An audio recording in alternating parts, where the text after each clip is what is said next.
y'all, and welcome back to another episode of Catch That, where we break down, analyze R&B artists, albums, and eras. I am naturally Elise, and that is my bro.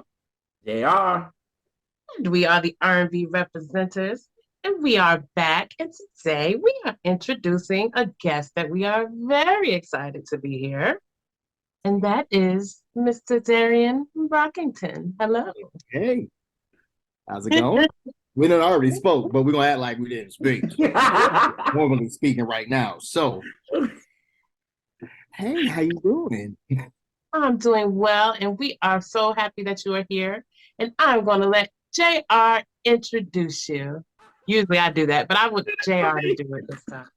You're gonna do this to me? Once you already introduced him, I'm doing it. you know what I'm saying? Right. Oh, you're very forceful. But okay. But yo, like anybody that has known me know I have loved this guy since like 2008. Like I have been a fan of him since 2008. Like when I heard Take Off the Blues, I was like, no disrespect, Fonte, but I was like, who is this one singing? Like, I'm sorry. Like, who is this?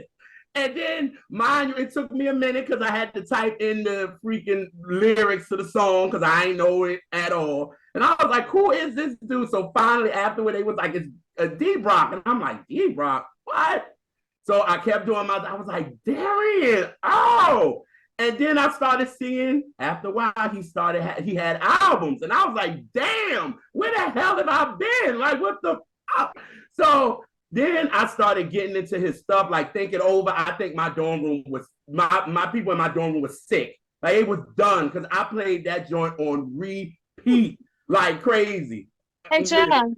Yes. You played something on repeat? Don't you start. Let me have my moment. Don't you start. Don't you start. So I played Somebody to Love. I played that. I'm like crazy. And then I played the Cold Case Files, which I was about to graduate. So I know everybody in my dorm room was like, oh, well, he's about to leave. So we ain't going to have too much of this afterwards. But I played that like crazy, especially Rain, Break on Us. My favorite is Beautiful. Oh my God. Like, and then you got a joint on YouTube where you do it live. Yeah. Sharing that is in my favorites. Look, I'm just a fan. Like, I'm for real. So when Elise was like, she kind of knew y'all. And I remember telling her, I was like, I'm such a Darien fan. And she was like, oh, okay. And when I kept saying it, she was like, all right, I got it. You're a fan. I got it. So when we finally met you at the show, and you saw, I was like, hi, Dad, I'm a fan. Like, and then Elise had to kind of jump in and be like, he's really a fan of yours. Like, he really talks about you a lot, and I really do. So I'm like fanning out right now. If I was light skinned, y'all would see I'll be red. But so, y'all, this is great. So, y'all, we asked Darien to come on the show, and he wanted to talk about one of his favorite artists, Brandy. And if you've known him and seen interviews, you will know he's a fan of this girl. So we was like, what album you want to talk about? So he threw a couple out there, and y'all, today we will be discussing B7. Yes. B7. We getting in on this joint, y'all. I'm like so excited. Thank you, Elise, for letting me have my moment. Thank you. Appreciate it. And man, I appreciate that. So that makes me feel good. I appreciate that. Yes. I can't wait till everybody see it. Like my best friends and all of them, they're gonna be like, well, finally you got to tell us we tired. But so Darien, before anything, how did you even get like introduced to Brandy? What made her like become like your favorite? Like how? The first time that I was introduced to Brandy was on Thea. When she sang on Thea. She had not put out an album yet, but I heard her voice, and I remember saying in that moment, she's gonna be big. And that was that. And I moved on. Then her self-titled album came out. And of course, just the context then, you know what I mean? That's when videos were popping. That's when, R&B was mainstream, so it was on the radio. So I think the first time that I heard her again was on BET. I don't know which show that was, but it was I Want to Be Down. And that came on. That came on. And I was like, that's that Thea girl. I was so excited. And I just couldn't wait for because they wouldn't put out the album first. They would put out a video first and then release the album. So I'm like, just wait. Like, when is this album gonna come out? And it came out. Mom would take me to go get this CD. It was a wrap after that. Like, stop talking to me, because I had my little CD player plugged in. That's all I would listen to. So that was actually as an artist, it was because of watching her on a video. Oh, wow. Thea did it. When she sung You Bring Me Joy, I'll never forget that. I knew she was going to be big. I didn't. I did. I said, she's going to be big. I knew felt she did. I felt that way when I saw it on there. It was just I don't know, just that. All about her. It was that je ne sais quoi, it's something. I'm not quite know what it is, but I can feel it. Yeah. I always saw it for her. It was just right. It was just right. And here we are. So right. We weren't wrong. Y'all wasn't, because I didn't see it until I Want to Be Down. I saw her do it live on Video Soul. And I was like, ain't nobody young singing like this. Like, who is this girl? Like, I'm just like, and she seems so confident too. Yeah. Even though Brandy ain't the most confident girl. No, she's but not. To see her like at that age, like, y'all, I know I'm the shit. Like that. And it was just like, yeah, I'm on her. Yeah. I'm on her. And then after that, I was like, yeah, I'm in. And part of it, in addition to the confidence, it was just a hunger. It was a hunger. She was driven. Yeah. Absolutely. She was driven despite fear. So that's actually,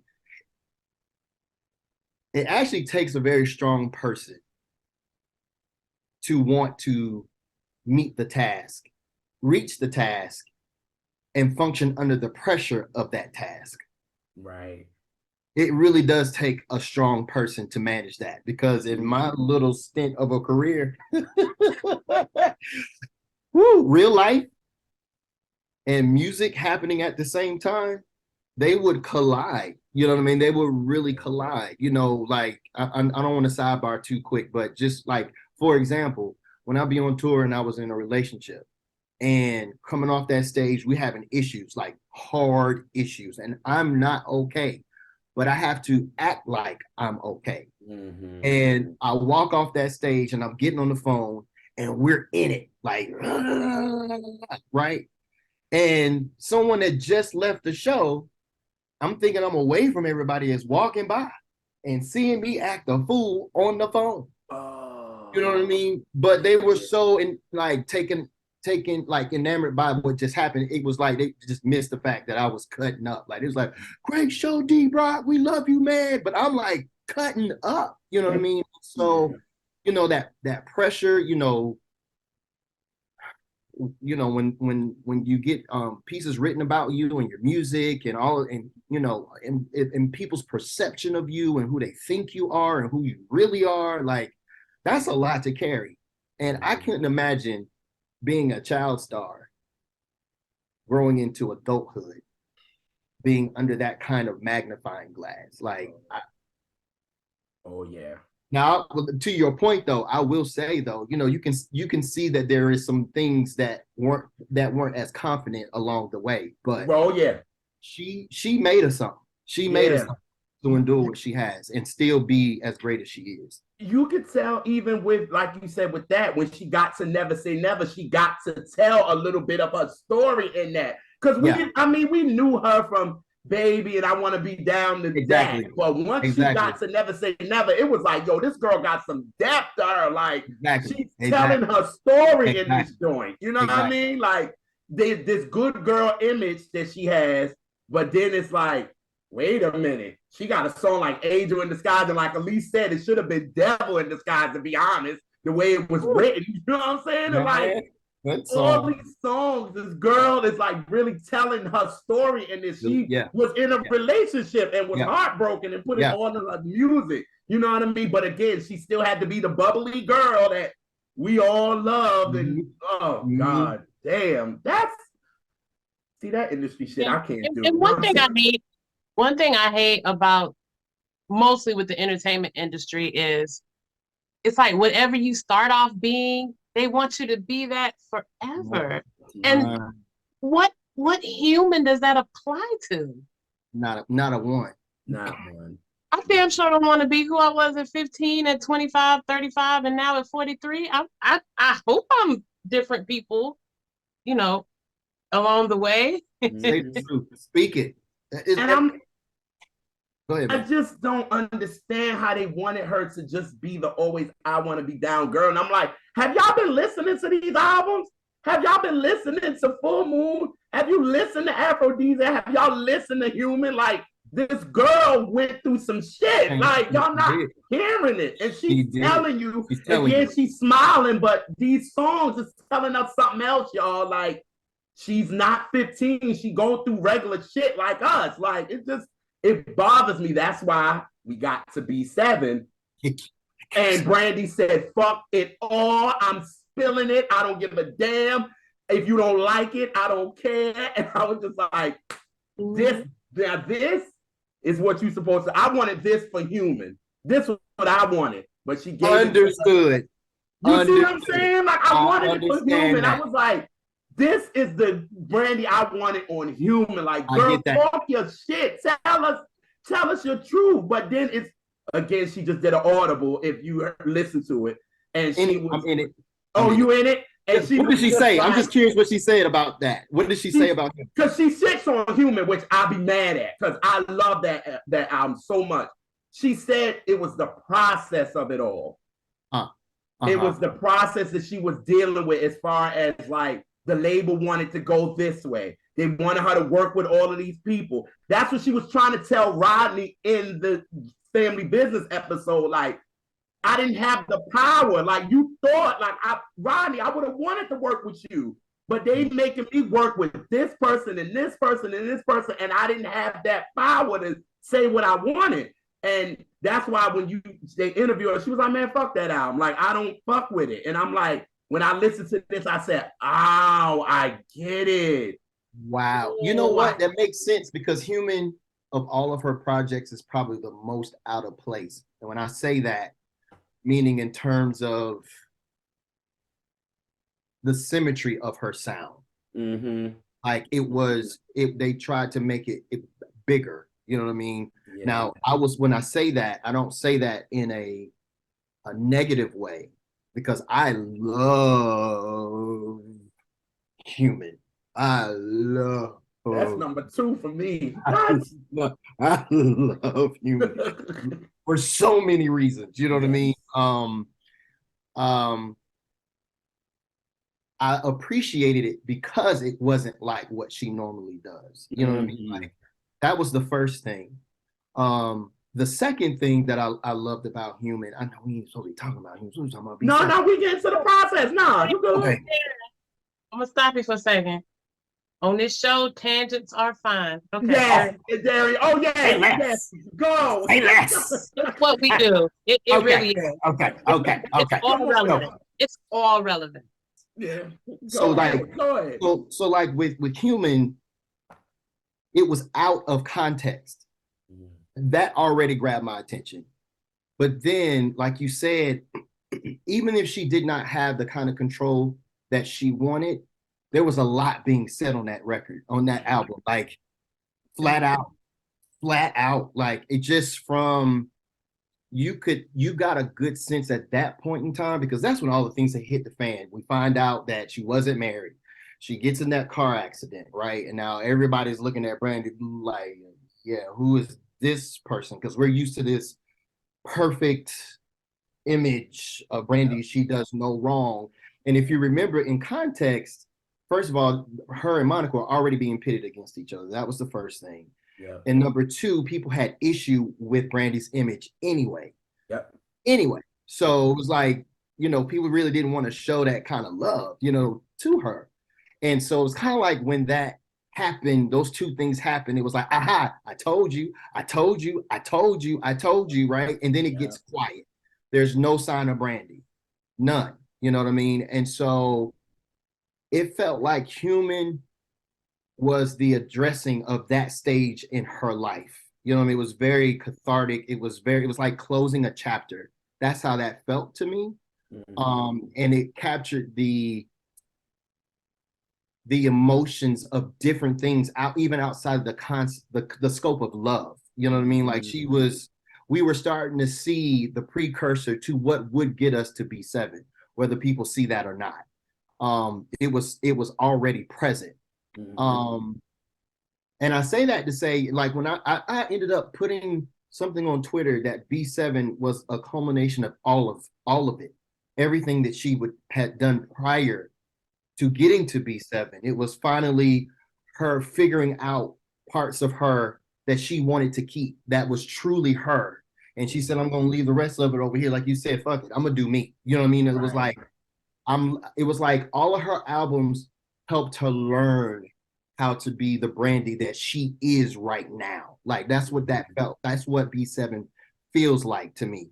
But Human was necessary for B7 to happen, whether she loves that album or not. It was necessary. Thank you, Darien, for saying it. Thank you, Jesus. People don't understand because people will shit on Human so bad. And it's like, y'all, what do y'all think? Y'all, if you wouldn't have gotten Human and stuff like Torn Down and Camouflage, you wouldn't have gotten this. Like, you wouldn't have gotten B7 that y'all loving so much. Like, do y'all not realize the feeling is kind of the same? Like, it's the same. She was just able to find herself in B7 in a way where there wasn't all these outside influences trying to steer what she was going to do. Like, no, we want you to work with this person. We want you to write with this person. You know, like, she didn't have that kind of control, as you were saying earlier. But this one, she had control. You know what I mean? And you could just tell she had been listening. She had been growing. She had been self-reflecting. You know, you could tell the lessons learned in B7. Like, you could just tell. You can just tell. Oh my God. But anyway, I digress. Yeah. And you know something else? You also get a lot of pressure, especially from, I would say anybody, but especially for young talent, when it's kind of like, it's great album sales and all, but it's kind of a curse to come out hot as fresh grease on your first release. That's true. It's true.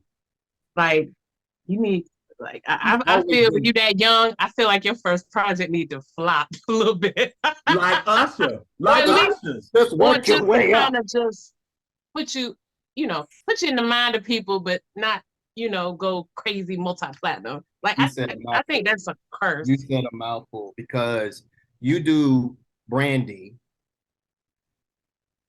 which was already dumb and stupid and unnecessary. Like, there was nothing skippable on that first album. And then you take us to Never Say Never. You do that took her out of here. Why did you do that? You know what I mean? Like, and she said, I'm not done with y'all yet. I'm gonna come back with Full Moon, which went over a lot of people's head when it came out, because it was the precursor to everything that we hear right now in current. Vocally, yes. Yeah, that is a precursor. That's when that voice changed in a great way. In a great way. Some people's voice change and it's not advantageous. Yeah. But this was a good change. You want to know the first time you heard it? In the remix of You Don't Know Me. On Never Say Never. Yes. You don't know me. You don't love me like you used to. Yeah, that one. And then the remix of that. Oh, y'all need to go back to that. I said. Because the joint with Shauna, right? You talking about that one with Shauna? Ah, You can hear the nuances of her voice shifting right there. really? The shift started there. Agreed. Oh. Agreed. Oh, I'm Agreed. going there. I could not tell. See, I was so, and that's what I think I can agree with a lot of people saying, I don't want to come off negative saying it, but a lot of people be like, Rodney's production kind of overrode Brandy's vocals on Never Say Never. I don't feel that way, but I get it in a way because I'm like, yeah, Rodney's sound was really on Brandy's record. And then after that, it was just like everybody started to get the same damn sound. So people was focusing on that. But to me, hell no, because you ain't getting put that on everything with a vocal like that. Like, no. No, everybody can't sing that song. At all. And do your own backgrounds too and stacking. Hell no. No. Here's a hard fact. Rodney's sound, that particular sound, he tried with other artists before he tried it with Brandy. Say that one more time. Say that one more time, please. That very same sound, he tried with other artists before he did it with Brandy. There's a clip. The reason why the sound is recognizable is because of the marriage between he and Brandy. Without Brandy, there would have not been Rodney, and I say that with my chest. Because he worked with Mary, but he didn't do a whole thing with her. He did a couple of songs. Correct. But that sound wouldn't have never worked. Correct. Brandy wouldn't have got it. Correct. No. So that synergy is kind of like a one in a lifetime, one of a kind of sound. Because after that he gave it to Whitney, gave it to Tony, Michael, J-Lo, Michael, and it didn't feel James, Tyrone. Oh. Correct. And you knew what that sound was. Right. You a mess. But I was in it. I finally look, I had to slow down my brain and be like, that was a joke. And now I'm laughing. I had to look at her for a second, like, wait a minute, did she just say this? I was like, yeah, them too. I'm not real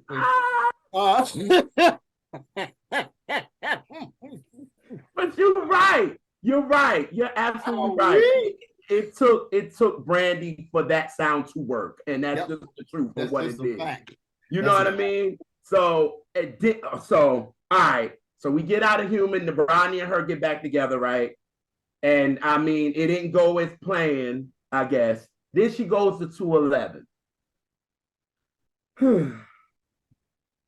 Now, this is what I have to say, and I always say it, and I'm gonna say it with my chest. I felt like Brandy had songs on there that she liked, but I felt like she didn't believe it. I will agree with that. To me. And I rock with that album real hard. A lot of people do. I really rock with that album really hard, but I do agree that 211 felt like trying to recapture Full Moon. Oh. That's what I felt like was happening. And I could be wrong, but just it was kind of like I'm like I'm one of the front runners to the sound. I'm gonna go ahead and reclaim my sound. Gotcha. Okay. That's what it felt like was happening because everybody was doing that at this point, right? Yeah. And it was kind of like, let me show you how it's supposed to sound. It's how it felt, but it was void of, I guess, the heart of it. You know what I mean? Like the thing that we love about Brandy is something that, like, there's just some standout songs that you just feel it and you just like, you know what I mean? But it's not as heavy and filling as the other projects. But I still love that project though. Like I played that to death. It is Brandy. I mean. and just because, and here's the thing, I am a true Brandy fan, but I'm not going to say I just love everything that she does, you know what I mean? But I appreciate everything that she does because it really does take a lot.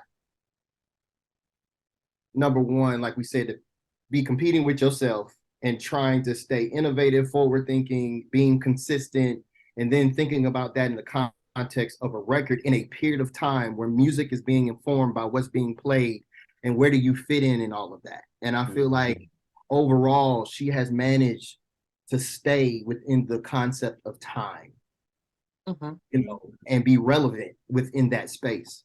Like it or love it, she's successfully done it. So I respect That's true. That's true. That's true. So okay, so our girl is coming out. We know she's coming with a new album. She's with it, you know, and all this. And she drops Baby Mama. I'm gonna say this before y'all. That I was happy that she was coming back, but I was nervous because song, I was nervous because I was like, what are we doing? What is this song doing? I was very nervous. Elise, didn't I hit you? Was like, what is this? I was like, no. Now the beat, Hit Boy did his thing, but to me, lyrically and all that, I was like, Brandy, no, why, girl? I was like, that song and as soon as I heard that song, I was like, Twitter about to fucking clown. And they did. And they did. Yeah. Hard. I was like, no. Hard. I did not. Hard. But I was excited about, you know what it was? I was just glad to hear her voice. Yeah. I think it was for me. In the context of the project, it actually works in the project. Like as a leading single. As a leading single. No, not as a leading single. I think it fits. It fits in the context of that. Yeah. But that's just to me. I think it fits. For me, this is a very, so I was telling JR earlier, because we were kind of talking about like our favorite Brandy albums. I was telling Darien I was listening to her. And B7 is not my overall favorite album. I get it. But lyrically, it is. It is Listen. like lyrically, the writing, the pen game on this album is so dope. So to have all these complex and introspective things on here, and then that, you could have wrote something that gave the. But think about the context, right? So she will tell you that in the last few years of her life, like her daughter has been her saving grace. Yeah. And I really think she wanted to honor her daughter. I really do. Okay. I really feel like that was about how she feels about what matters to her in her life right now. This is a project where she's absolutely in control. And like you said, she didn't care. She didn't care. Apparently. She didn't. And so, I'm being mean, but I don't get it. I get, and it's one or two songs that is not, you know, my favorite thing in the world, but they make sense. It just doesn't make sense because it was just such a trite kind of. You see, Fantasia try to do a Baby Mama song, and that ain't like I don't like songs like that. I don't like that overt. Like I get you. I get it. And I get it. I'm a lyric person. Like I love voices and instruments and all that, but I love lyrics. I'm a writer. No, I get that. I get that. I totally get that. And it makes sense. And I can see why in the context of the album, you're right. If that had not been the pushed single, and the album had come out as is, I probably would not have listened to it as much. To your point. Yeah. Because by the time we actually got to the project and we had the actual record in hand, that was probably my least listened to song on the album. Right. I didn't hate it. I don't hate it. But I get your point. I agree with what you're saying. I didn't hate it. For me, I was I was just genuinely excited to see her come out with something new. I was excited to see her visual, how good she looked. Like it felt good. It made me feel good for her. Not necessarily that I was excited about that song, but Frankly, I just wish it was different lyrics on the song. That's where I'm at with it. And it still could have been about being a baby mama, about loving a daughter, Right. about responsibilities.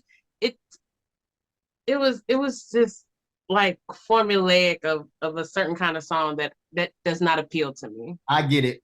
I think it was one of those things of, when you're trying to, I guess, make it industry appropriate and catchy. Yeah.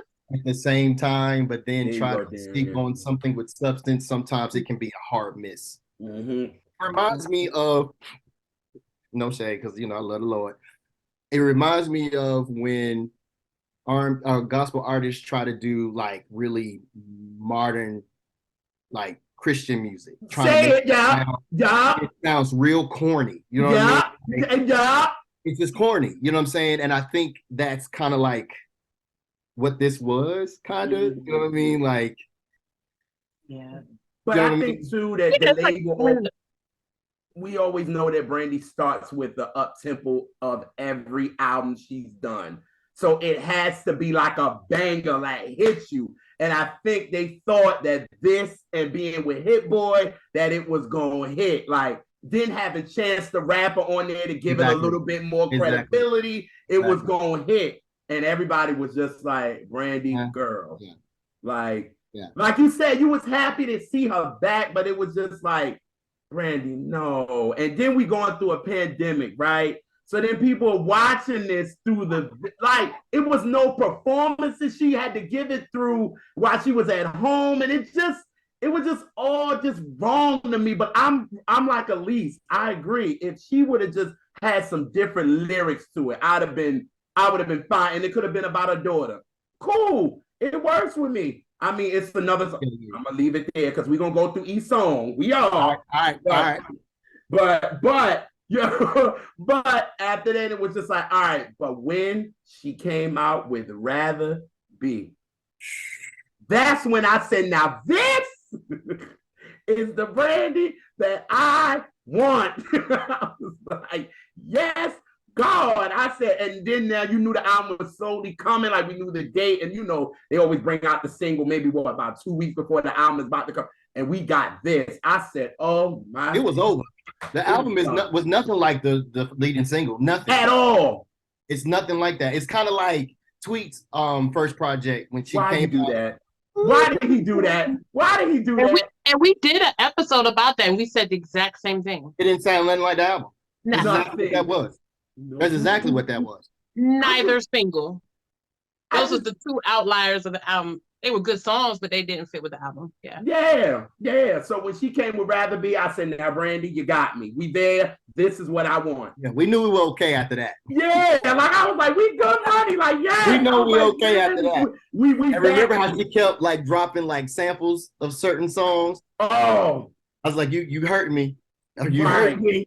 If you don't just drop this album already, Brandy, I'm gonna personally find you because I need to hear the song now. I need to hear you playing with me. It was just like, yo, you're hearing these samples. And I'm like, I'm liking this. Oh, shit. Okay. All right. When is this album coming? And then the album comes out. So your first listen, what it was like, what? What did you think there in your first listen? My first listen, I was satisfied. I was very satisfied. Mm-hmm. And this is what I mean. Okay. I was satisfied for everything that we've been talking about, considering when we talk about Brandy, just the turbulence of her career. You know what I mean? Like, and how she's been you either love her or you hate her. There seems to not be an in-between with people when it comes to Brandy to me. And I felt like with this album, it was where she was supposed to be. And it was not, I didn't feel like she was trying to please you or please me or please the industry. It just was. It was just right. It was what it was supposed to be. Like, and it was speaking to a lot of things that I was going through too. Like, so I resonated with it, you know, and it was kind of like I wanted to dig. It was like, what did she just say there? Like, what was that? Oh God, I know what that is. You know what I mean? Like, it immediately just like hit me in my chest because of the lyrical content. Never mind the vocals and the harmonic structure and just all the stuff that makes Brandy Brandy, but just it was like taking Brandy and putting her back in the driver's seat again. You know what I mean? Like that feeling we got when Brandy came out self-titled and Never Say Never and Full Moon, like that felt like that for me in the context of now. It was like, yeah, this it right here. You know what I mean? It was something that I would create. It's something that I would create. I could resonate with that. Like, that's why I was just like, that's, I mean, if y'all ready to talk about it, we can talk about it. Well, sis, what did you think on the first listen? Do you remember what I said when I first listened to it? Oh, you remember I gave you a lot, remember? I know. How did I react to my first listen? I want to see it through your eyes of me? I want you to tell the folks how did I react when I first heard it. We want to know. Oh. But I just want it from your eyes. I'm curious of how you felt. No, I just gave it to you. When I was just like, when you was like, oh, okay. That was it. It was no, my first. Oh. So JR can no. It's I'm playing. It's not specific to any artist. 90% of the time, when I first hear something, first off, it take an act of Congress to go ahead and get me to list to something like the first week. Yeah. And then she's tough. She's tough. I just have, for new music, I just have to be in a certain headspace or I'm not going to absorb it. Like, it'll just be playing and I just won't.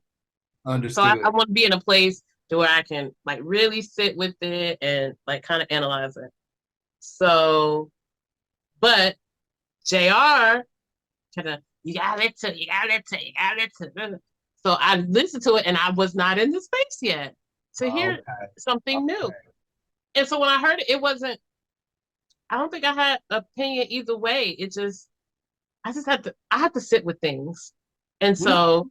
Yeah, but you know what? I don't mean to cut you off, but a lot of people responded like that. My bro Lou, he was like, I don't like it. Oh, that was me, Darien. I didn't like it. He said, I don't like it. I told Elise, I was like, sis, what the hell is this? I don't even know what she's saying. Like, I was pissed. I was like, so people was asking me online, I wasn't even responding. That's how angry I was. And another thing that's hard for me at y'all, because we have an R&B platform and anything that comes out, it is 1,001 people in our individual inbox or R&B reps. What y'all think about this? Or we be on a live and we'll be talking shit about what's out new, and everybody like, well, what you think about this? What you think about this? So it's just like, so you gotta get bullied into listening something you're not ready to listen to yet. Wow. And that was the problem. So I knew, because I was hitting sis, I was like, sis, I don't like this. I want to like it and I don't like it. And then I'm like, I know we're gonna have to, because this is our first starting of R&B rap. So I'm like, we're gonna have to get on live and I'm gonna have to be all angry talking about this shit. Like, what is the problem? So finally, after our homegirl Stephanie from the Sites Podcast, she actually hit me in the DM and said, bro, how did you feel about the album? I said, I don't like it at all. I like 2 songs and that's it. Wow. She said, "Are you serious?" Wow. I was like, "Yes." She was like, "JR, this is what you need to do. Don't think about anything before anything. Don't think about human. Don't think about never say never. Don't think about Brandy, full moon, nothing. Go into it with just open. Just be open with it because this is new and it's fresh. So go think about it and be just whatever." I said, "All right, I'm gonna try it." And for the weekend, I was like, let me just vibe with it. And then I hit sis. I said, "Oh shit. I get it now." I was like, "Oh shit." I was like, "I get it." I had to hit Stephanie, was like, "Yo, thank you for telling me that because now I'm listening to it different." And I'm like, "Yo, Brandy on her lyrical shit right now, yo." Like, she's on some other shit right now. Like, normally I'm used to Brandy sitting with writers and letting them write for her. And then that's why I'm listening. I'm like, "Oh, this sound like Brandy wrote it. Like, this don't sound like a Candace Nelson or right. You know what I mean? Or a LaShawn or writers, or something like that." I'm like, I'm not used to this. But then I said, wait a minute, let Brandy get in her artistic bag for a second. And when I listened to it, I said, "Oh shit." Brandy came with the shit and was not playing with nobody. She was on everybody next. I was like, I get it. I get it. Exactly. And I heard that immediately. So that's why I could grab it fast. I got it. I said, "Oh, I see what you're doing." Oof. Right. Yeah, it just took time for me because once I started listening to it, I was like, "Oh, I probably 6 months before I went back to it." And then I was like, "Oh, I do like this a lot." Yeah. But Brandy does that to you. Yep. I have a confession. Uh-oh. What? You're gonna tell it, then you gotta tell it all. It's don't stone me. Put your stones down. Put your stones down. Okay. I didn't get Full Moon when Full Moon first came out. Shit, you ain't say nothing there. That don't hurt. I kind of didn't like it at first. To be honest. Well, I have a confession too. Then that ain't even in my top 4 Brandy albums, to be honest. Now that's a confession. But here it is. It is for the same reason that y'all said I wasn't in the right headspace. That part. When I listened to the album, you know what I mean? I remember listening to it and I was agitated that day in particular. You know what I mean? And I wanted to like it, but I couldn't receive it in that moment. It took maybe I had to revisit it. I revisited like maybe 4 months later. And I was like, oh, what a mighty God we serve. A great thing he has done. Oh, glory. Like, I was like, what am I listening to? You know what I mean? Like, I got it. You know what I mean? Like, but I'm saying, my point is, I get it. You know what I mean? Like, and I get it in particular with this album because this was a true representation of her. You know what I mean? It was like she removed all of the noise and she was like, this is me. Whether you love it, hate it, like it, indifferent, this is me. You know what I mean? And I could hear that, which is my reason. That's my reason. Yeah. I mean, hey. That's my personal reason. In terms of me and music as a whole, because as far as I was concerned, I was done. You know, I was gonna do this finance and administration for higher education until it was time to retire. Like that's what Darien was gonna do. Well, I'm glad that this album brought you out. Yeah, it really did. Because we need some, and I'm gonna say this to Darien, you ain't gotta say nothing, but I'll say it. We need some dudes that really can sing. Well, I'm just saying, because I'm tired of let me shut up. I haven't said enough. But I'm just saying. Okay, yes. So we need Darien back. So I'm glad, Brandy. Thank you, dear, for doing this B7 to bring Darien back because we definitely need him in a lot of reasons, a lot of ways. But so getting into this album, y'all, the first song, Saving All My Love. Woo!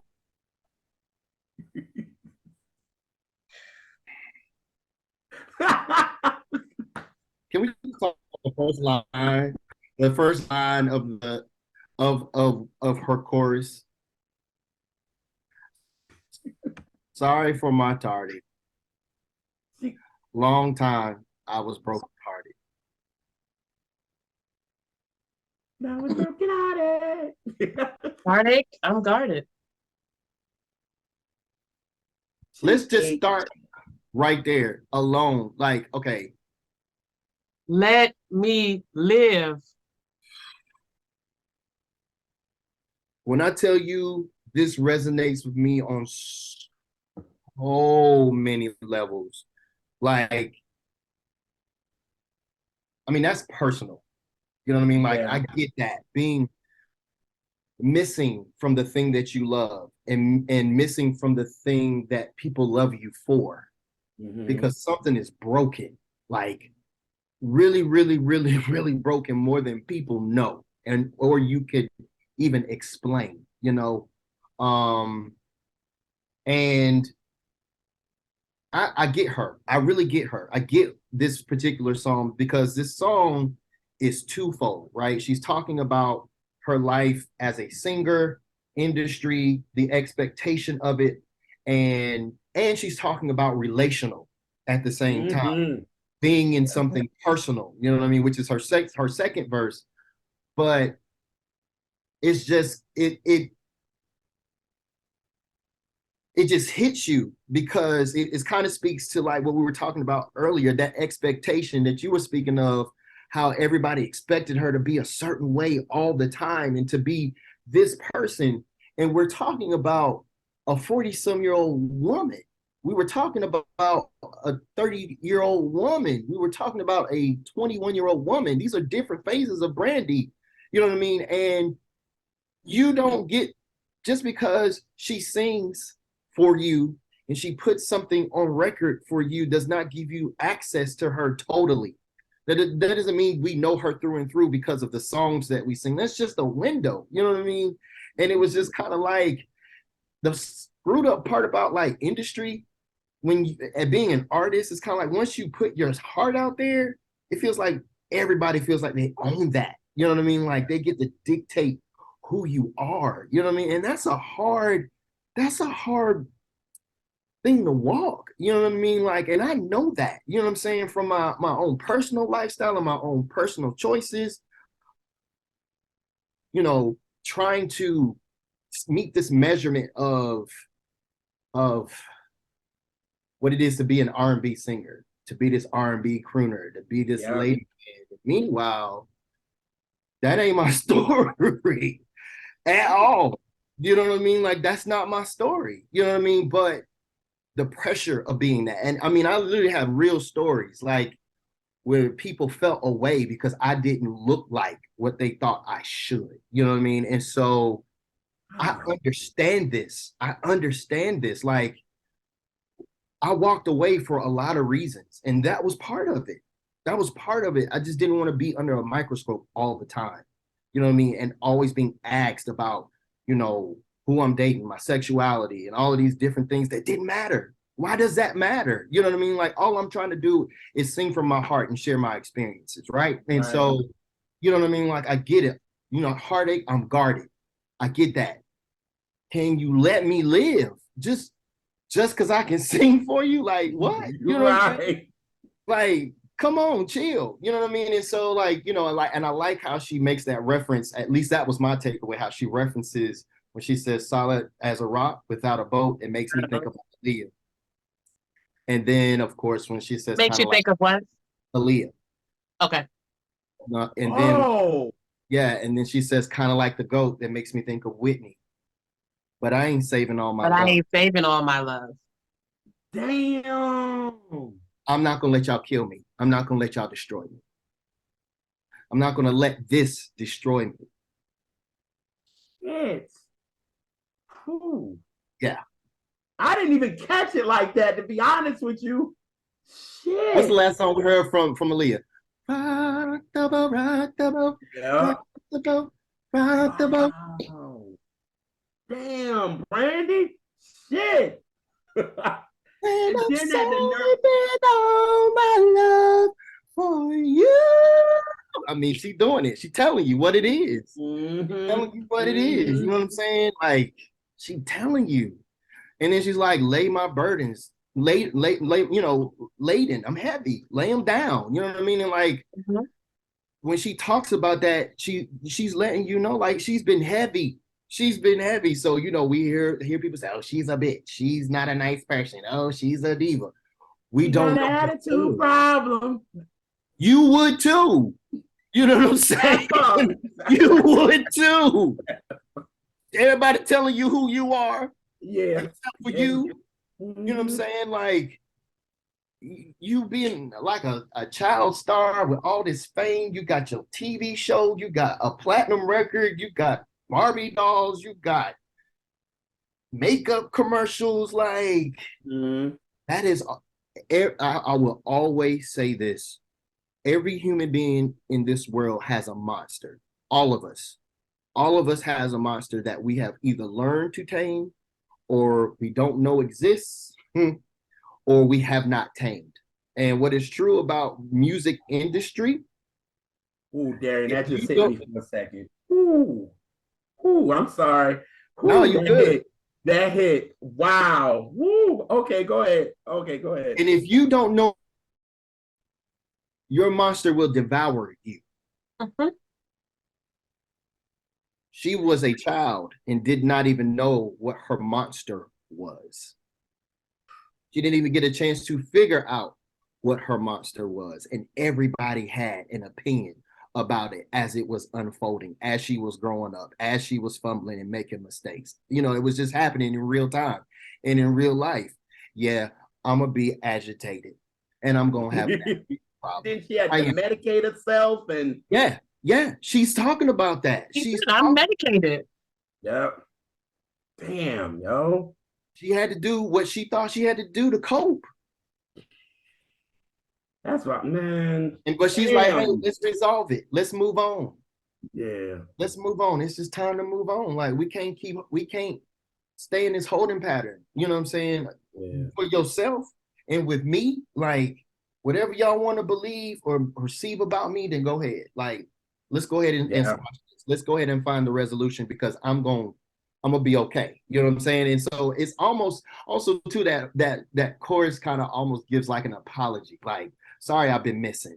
You know what I mean? Sorry for my tardy. You know what I mean? But she's telling I think the apology is sarcasm. I don't think it's like, I'm so sorry. No, it's like, oh, I'm sorry. Sorry, I'm late. I like that. If you added the context to what she says after that, yeah. Because I mean, she ends it when she said, but I ain't saving all my love for you. She said, I'm talking, goddamn. You got a point there. Y'all some That's the chorus, people. so she said it multiple times. Y'all some lyrical people. Y'all. Yeah. Well, hats off to you. That's good right there. That's good. That's a word. That's a rainbow word, as we say.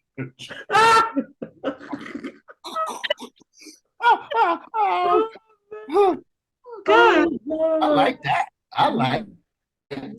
That bless me. Yeah.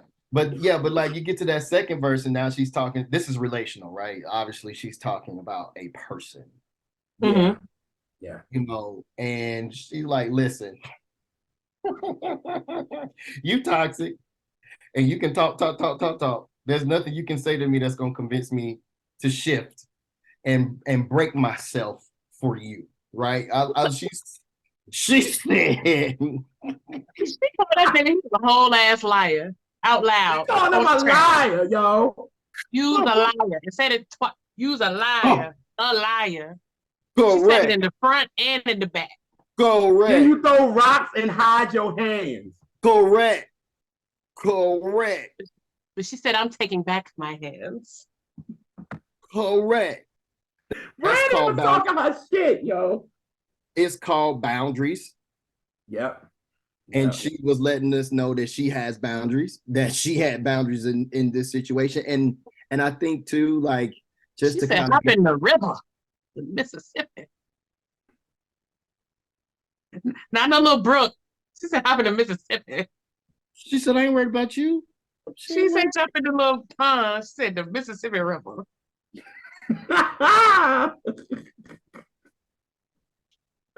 Oh God. Yeah, she was talking her shit. She was talking. And see, I didn't get this at first. That's what I'm trying to tell y'all. Talking. I wasn't, but when I listened to it after just forgetting, and I think that's what Brandy wanted us to do when she opened this. I'm like, y'all, if y'all think y'all gonna get anything y'all got before, no. Yeah, exactly. Now I do want to go back to that. When you're talking about the hop in the Mississippi River, I could never, like, I've heard it two ways. I've heard if it is, I've been a Mississippi River, so cry me a river. Okay. If that is the correct lyrical context, that is right. Then she's saying, you don't know what pain is. I've already experienced enough pain, and there's nothing you have to offer me. There's no tear you can cry, no excuse that you can give that's gonna move me. I've already been there and I've done that, and I'm not gonna do it no more. Damn. I think either interpretation of the lyric works. Either one, yeah. Yeah, because that makes total sense to me as well. But I just like the visual of telling somebody go hop in the Mississippi. go on and drown yourself, because I ain't got time. Yeah, take this anchor yourself. Go ahead. Go sit at the very bottom of the Mississippi. Don't be tired as a rock without a boat. Y'all crazy, yo. Good luck with that. Because I ain't saving all my love. Yo. And ain't. No. Y'all are not going to kill me. And I'm not going to kill myself over y'all. Mm-hmm. Damn. Mm-hmm. Now that's how you open a damn And album. it's different.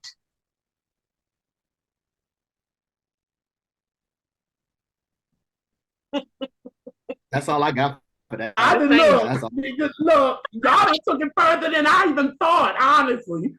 That's all I got for that. Like, listen, that thing spoke to me. Like, and that's how you open a damn album right there. That's how you open one. If you thought you was gonna get any other Brandy, baby, like when she did Begging and Pleading, when she first put that out, and she was sitting there, and Brandy looked at that camera, and she was like, "Because I'm the shit,"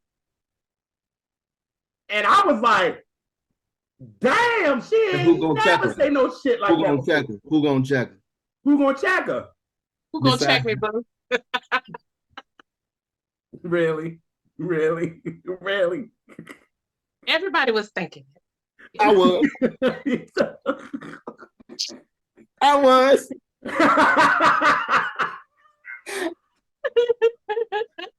I was going.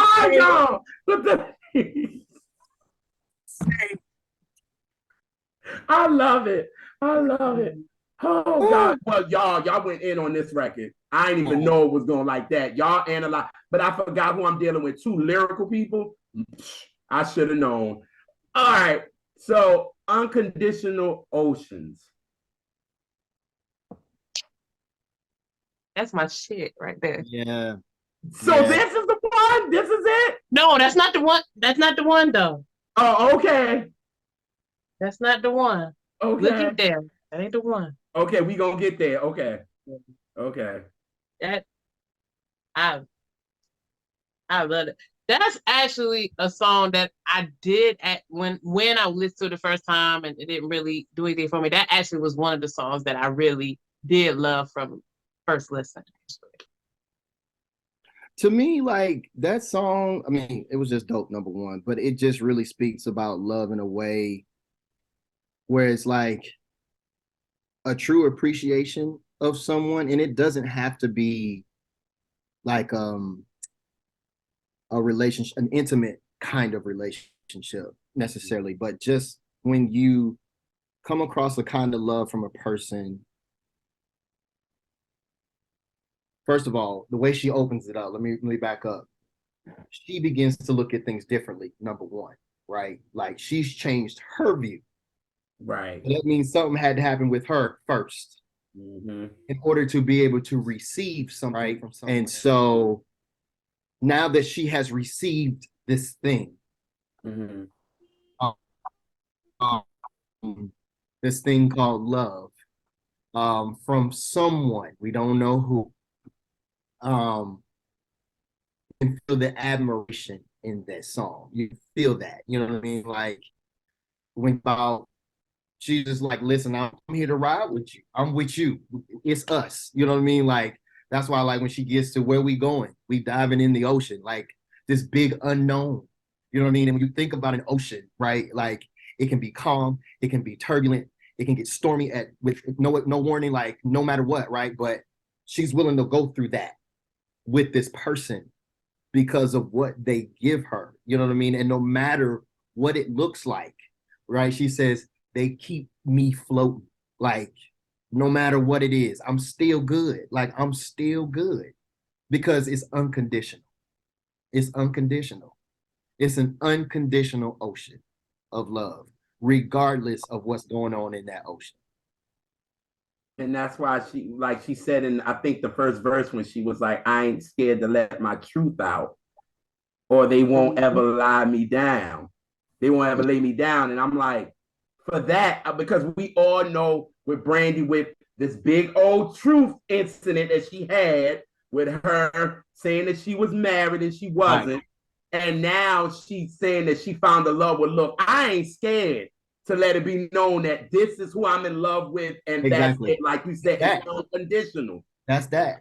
It's unconditional. And and it's like you can't categorize it. We can't put a name to it. I mean, she could be talking about a female for all we know. We don't know who she's talking about. You know what I mean? Like the assumption is that it's relational in that context, but I don't get that from this song. You know what I mean? Like it is a healing kind of love that she's like, listen, I'm not gonna mess this one up. I'm not gonna mess this one up because this one matters. This one matters. And I love the bridge because the lyrics of the bridge used to be a mess and a hothead with self-sabotaging problem. Fear is my religion. That line right there, fear is my baby. That's so real. And then wonder why you sent it to me if you were just going to ruin it. Jump. But then, that's like a feature. But wait. I'm falling upward. Touch your neighbor and say, I'm falling upward. I'm falling upward. Hallelujah. My glory. Ain't that it? Right. I don't know. It's taking her in the right direction. I don't know who to give the collection plate to, you or Darien tonight, because y'all going on. We'll split it. She's evangelist. I'm pastor. See? Yeah. So she goes around the world. She goes around the nets, you see, you know, and she talks to the people, you know. Mine is a little bit local, you know. My parishioners are local, you see. I haven't gone ye therefore. You haven't done that yet. I ain't done that yet. I'm working on it. It is. I got on his glory shirt. It's. Come on. It works. Shout out to Tracy Lee, but yeah. Okay. Tracy Lee, wear my glory shirt. Want some glory?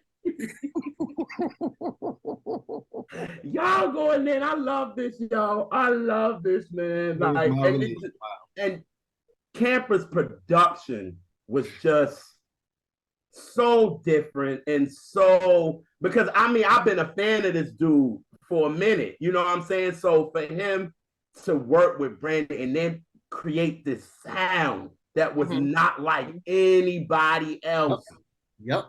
And that's especially with the first two songs. And that's what I mean. That's what I was saying, how I felt with this particular project. It reminded me of that same feeling with the first three projects that she released. She was always ahead. Like, it was always, you know what I mean? And then it just got, I don't know.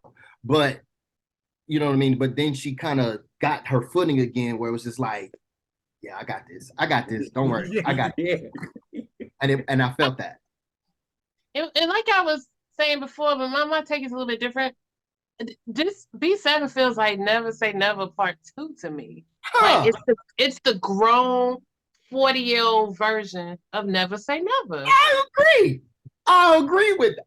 It's the same kind of haunting, kind of like yeah.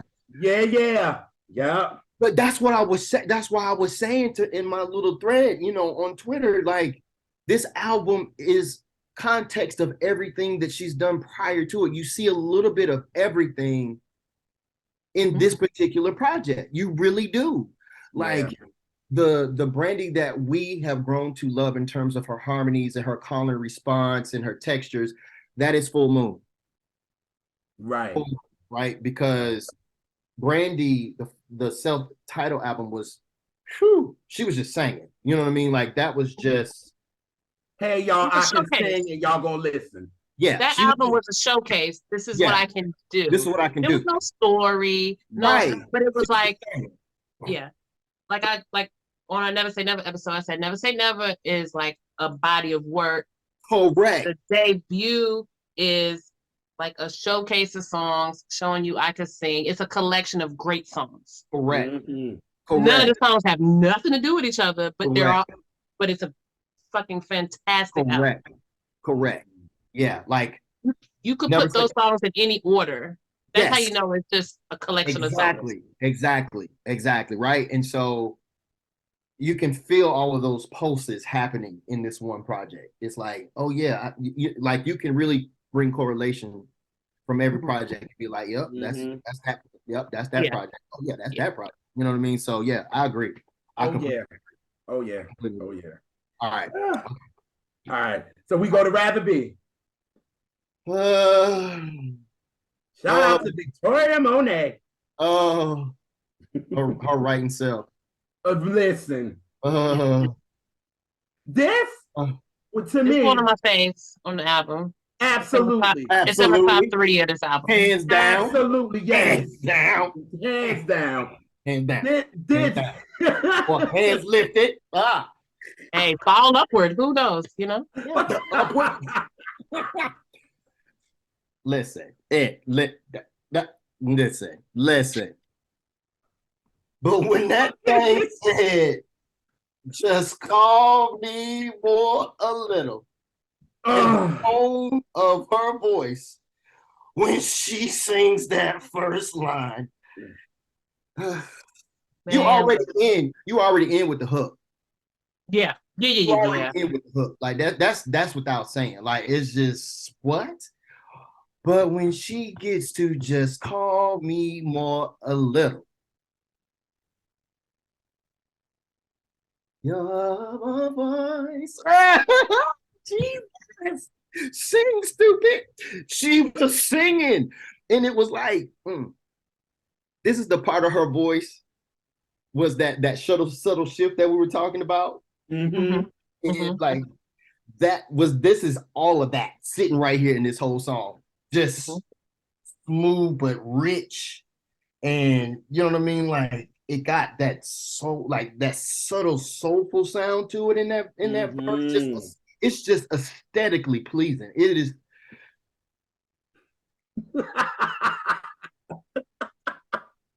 Oh, Wyatt. Yo, when she was just like, why you try to ignore me like that? Why you want to ignore me? Yeah, that did. Yeah. And this song is about the sonic thing, because it ain't a whole lot of lyrics. It's just so this song ain't really about the lyrics. It's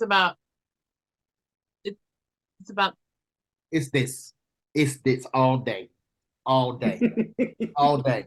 That's all I want to talk about. I don't even want to talk about the lyrics because the lyrics are what they are. You know what I mean? Like, right. It's a love song, and we get that. You know what I mean? Like, and it does what it's supposed to do. But and it's basically you coming off of Unconditional Ocean, so it's like you needed to just concentrate on the Sonics for a second, get back together, because the next song you about to, so it's like, let's give you a little break. We're gonna give you something that sounds just so good, so pleasing. Yeah.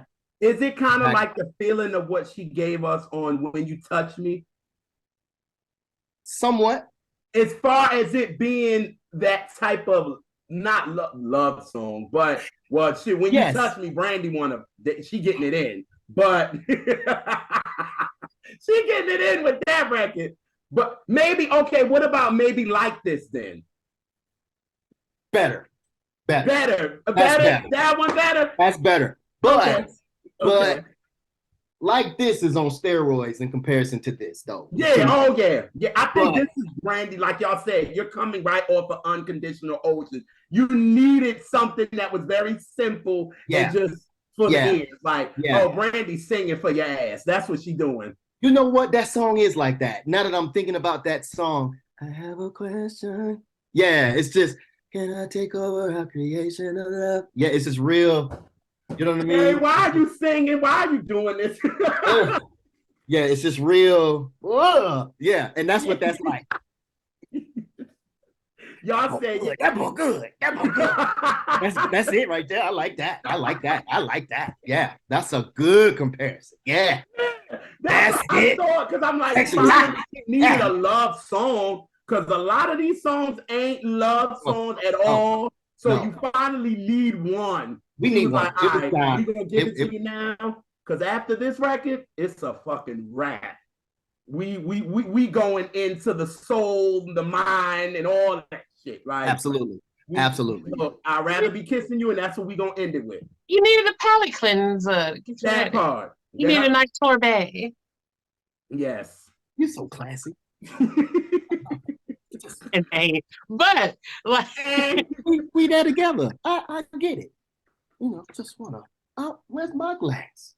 I knew I was gonna need it for this. I knew it. I need one too. That's all right. I'll get one out this over. That's fine. All right. But that was good. That was a good correlation. That's great. I like that. That was good. That was good. Cassidy gonna be so happy when she see this. Elise, you know she gonna get her life. And she's not be expecting this from me, because I don't think she know what I feel about this album. She don't. Cassidy know I'm real funny. She do. So she do. Yeah. But she's gonna get her life. I get about everything. Yeah, like this easily could have been for fans only album. Seriously, it could have easily shifted that way. Yeah. It really could have, because it's not the most commercial album overall. You know what I'm saying?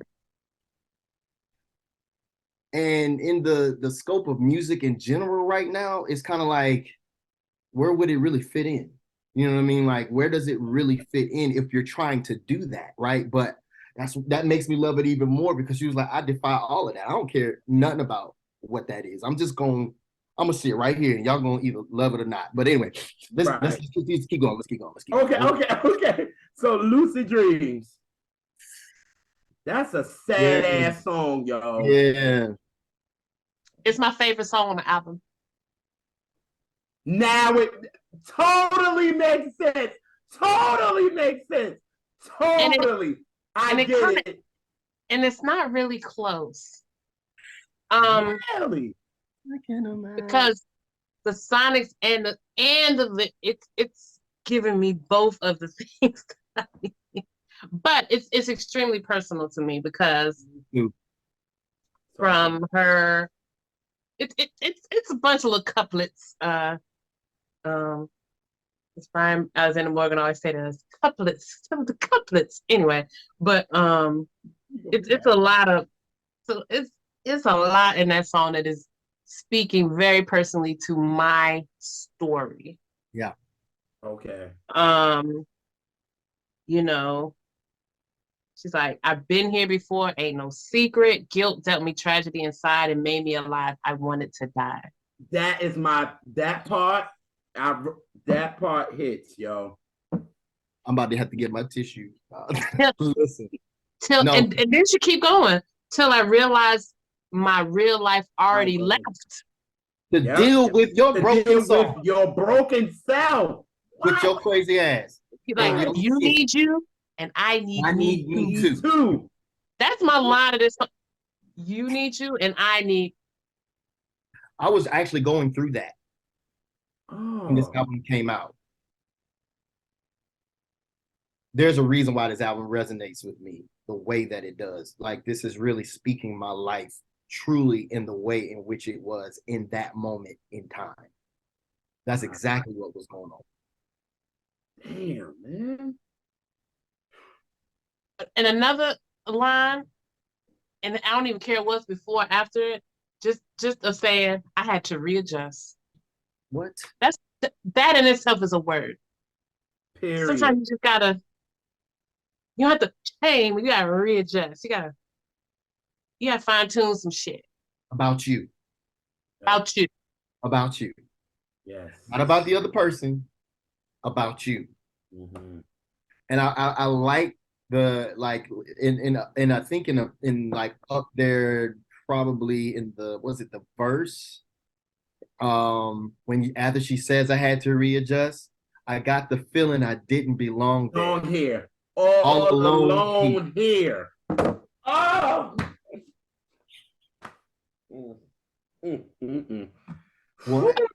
What? I don't think she's talking about a lover in this song. I think she's talking about Brandy. Ooh. I do too. I think she's talking to herself. I think she's talking to herself. The song, I mean, and it's not supposed to be like this linear thing. It's a lucid dream. So it's still a dream. It's a little clear. I remember it, but it's still a dream. That. That's what, you could apply it to a lover, but just from in the mood of the song, it's introspective to me. You're right. You are absolutely right. I'm looking at the lyrics now. You are absolutely right. I guess just because I was going through that in the context of a relationship, it was applicable to that relationship. But taking me out of that relationship, it still applies. Like, you are so right. Oh, wow. Yeah. Because you think about it, as an entertainer, like you said from the top, it's two different people. You have to compartmentalize. So you have, say you have stage Darien, but you have nigga going through shit Darien, cursing and going off on the phone. Yeah. It's two different guys, but it's the same guy, but it's two different guys at the same time. Yeah.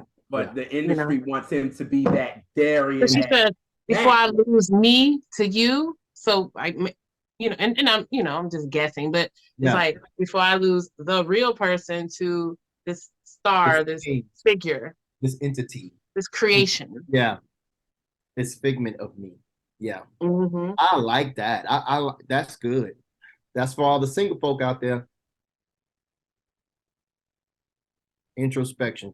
Yeah, me too. Yeah. Introspection. That's introspection right there. Like, shit, for the attached ones too. Shit. And the attached ones too, especially them about losing yourself to another image. Absolutely, because we do it all the time. Actually. We do it all the time. If you think about the scope of your life and the things that have become challenges in your life, like the hard spaces in your life, it's relationships. It has always been relationships. Oh, yeah. Always. Oh, yeah. Familial, friendship, workplace. Relationship. Intimate. Relationship is just walking on the street. Just like everything is about some sort of relationship. It might be a 10-second one. It might be 30 years. They all count. And that's in context what drives us. You know what I'm saying? What affects us, what shifts us for better or for worse. You know what I mean? And like, shoot, like this song right here just captures that thought process for me. You know what I mean? Just in my original understanding of the song. It just captures that context, the effect that even the relationship with self has on you. You know what I mean? Like, if like, I mean, obviously, I love the Lord. So, and not to go too far there, but when you think about the concept of loving your neighbor as yourself, how can you possibly love your neighbor if you don't even love yourself? Yeah, that's right. So that's a battle in itself, trying to figure out how to love you. You know what I mean? And so, like, when you said that, like, looking at it in that context, that's that conversation that she's having with herself about that battle to love on her. You know what I mean? Like, for once, you know what I mean? Like, one more strike and I'm out. I had to figure it out. Yeah. Yeah, that's good. That's good. That's good. Whew. I like that. I did not know, Elise. Like, you wouldn't tell me. And I'm like, but then again, that's my interpretation. And that's what I love about music is you can interpret it for, and that's how it was speaking to me. It was just so many things parallel to my life and my experiences that felt familiar in that song. And so for me, that's what it means for me. Hey, she might have been talking about some dude, but for me, I can, that's how I like it. I like it. That's good. Like, that's good. That's real good. I like that. We should go ahead and, like, you should slide in her DM and tell her when she interviews ever about this song that that's what she should say. I agree. Relationship, because it actually makes the song more interesting. But yeah, that's my favorite song Brandy, on the album. If you're gonna be watching, then we just gonna say you probably should explain it like that. I agree. Yeah. Ooh, Lord, y'all breaking these lyrics down like I ain't never. Oh God, what's the next song? Next song is your song, JR. My favorite song. My favorite song on the album. Now, when I heard this song through the first list, well, first of all, when I heard it through the previews, I couldn't, for 15 seconds that we were getting on Amazon, I couldn't stop playing it. It had a soul to it. It had but this record here is the feeling of this record. It touched my spirit. It touched everything on me. The thing, like that damn second verse, when she said, "'Cause I'm falling in love all alone, come on home. Never treat me the same, because I'm not the same. I'm not the same. I'm like nobody else." And I'm like, I felt that, like, literally, like, yo, don't treat me like everybody else. I'm different. You know what I'm saying? Like, ugh. I'm different. What I like about, like, Borderline, the title, is very clear. When you talk about, like, relationships and how that there's a thin line between love and hate, between sane and insane. You know what I mean? Like, it is something about when you open yourself up to another human being. And when that human being isn't protecting your heart and making you feel safe, it brings out the most crazy parts of you. And didn't she say, "I don't want to be schizo this time"? Which means she's been hurt so many times that for every heartbreak and every toxic situation, she's been cuckoo, because it has really messed with her. It messes with you when you love somebody really hard and they don't honor that love. Whatever it is, however it is that they dishonor it, that's a hard pill to swallow. You know what I mean? And, it's that first heartbreak at 18 as opposed to the umpteenth heartbreak at 30 something, 40 something. It's like, okay, listen, I don't have the capacity to function in that space. You know what I mean? Like, she said, "Don't you ever hurt me. I'll change on you. I will do me and you how." Now you fill in those blanks. Like, that's a very dark space to go with somebody. You know what I mean? Like, where I feel like this song just captures well, like when we talk about relationships, and you know how we see stuff on social media, and like you see where you saw the one when the woman was trying to run over her boyfriend, and she ran into the car, and she ran into the building, and she ran into the car, and the car spun around, or the woman that recently like killed her boyfriend, you know what I mean? Like all of these things, these extreme scenarios would be like, I wouldn't do that over nobody. You can't say what you will and will not do. You know what I mean? When you don't have a good context of you, number one, you know what I mean? And have a good foundation of loving you and then trusting someone to love you a certain way and they break you. Yeah. You know That what I mean? reminded me, JR. Mm-hmm. That line reminded me of a situation that JR witnessed of me talking about shit that way. Don't you ever hurt me? I will change on you. I will do you, me, and you. And JR was like, I'm gonna go sit in the car. Listen, it's real. It is real. You know what I'm saying? Like, and you know what I'm saying? Like, y'all laugh, but listen, that stuff real. Like, I've gone to some dark places. I have. I'm only laughing because I'm dead serious. Listen. See, and then Aaliyah, when she did that, it took me back to me doing that. Like, you fucked me over. It's a problem. It's a problem. It's a problem. You know what I'm saying? And it's a real problem. I never got to see somebody else say it to somebody because I've said it. So to see Elise do it, that's why I looked at her, was like, well, I'm gonna go sit in the car because I had to sit and gather my own. Oh wait, yo, this happened. Oh yeah, this happened. Oh, my words were probably a little strong, even a little stronger. It was a little stronger than this, and that's why I look when Elise said it. I looked. There, you stupid. I was trying to fuck in my former life. Listen, just trying to change the subject. Yeah, you should have. Yo, it was, mind you, it was after we did a happy photo shoot. Like, it was great. It was great. Wow. And when she said it, I just looked at her and I said, okay, I'm gonna go sit in the car, because I had to sit in the car to be like, so that's what I look like when I said it? Woo. It was like, shit. It was like if fire could come out of Aaliyah's ears and eyes and mouth, it was like, fuck with me if you want to. I was just like, okay, I'm gonna go to the car. Nice meeting you. Facts. Hard facts. I'm telling you. I'm telling you. I'm a nice, you know what I mean? So listen, to see that, it was just like, wow. And then this song to bring me back to that place. And sometimes I hate going there, but sometimes you have to kind of deal with it. You have to. And the part where she said, believe what you see, feel what I feel. It's why I cry. And then that harmony, that stack that she does on Cry. Woo! This is hey. Yes.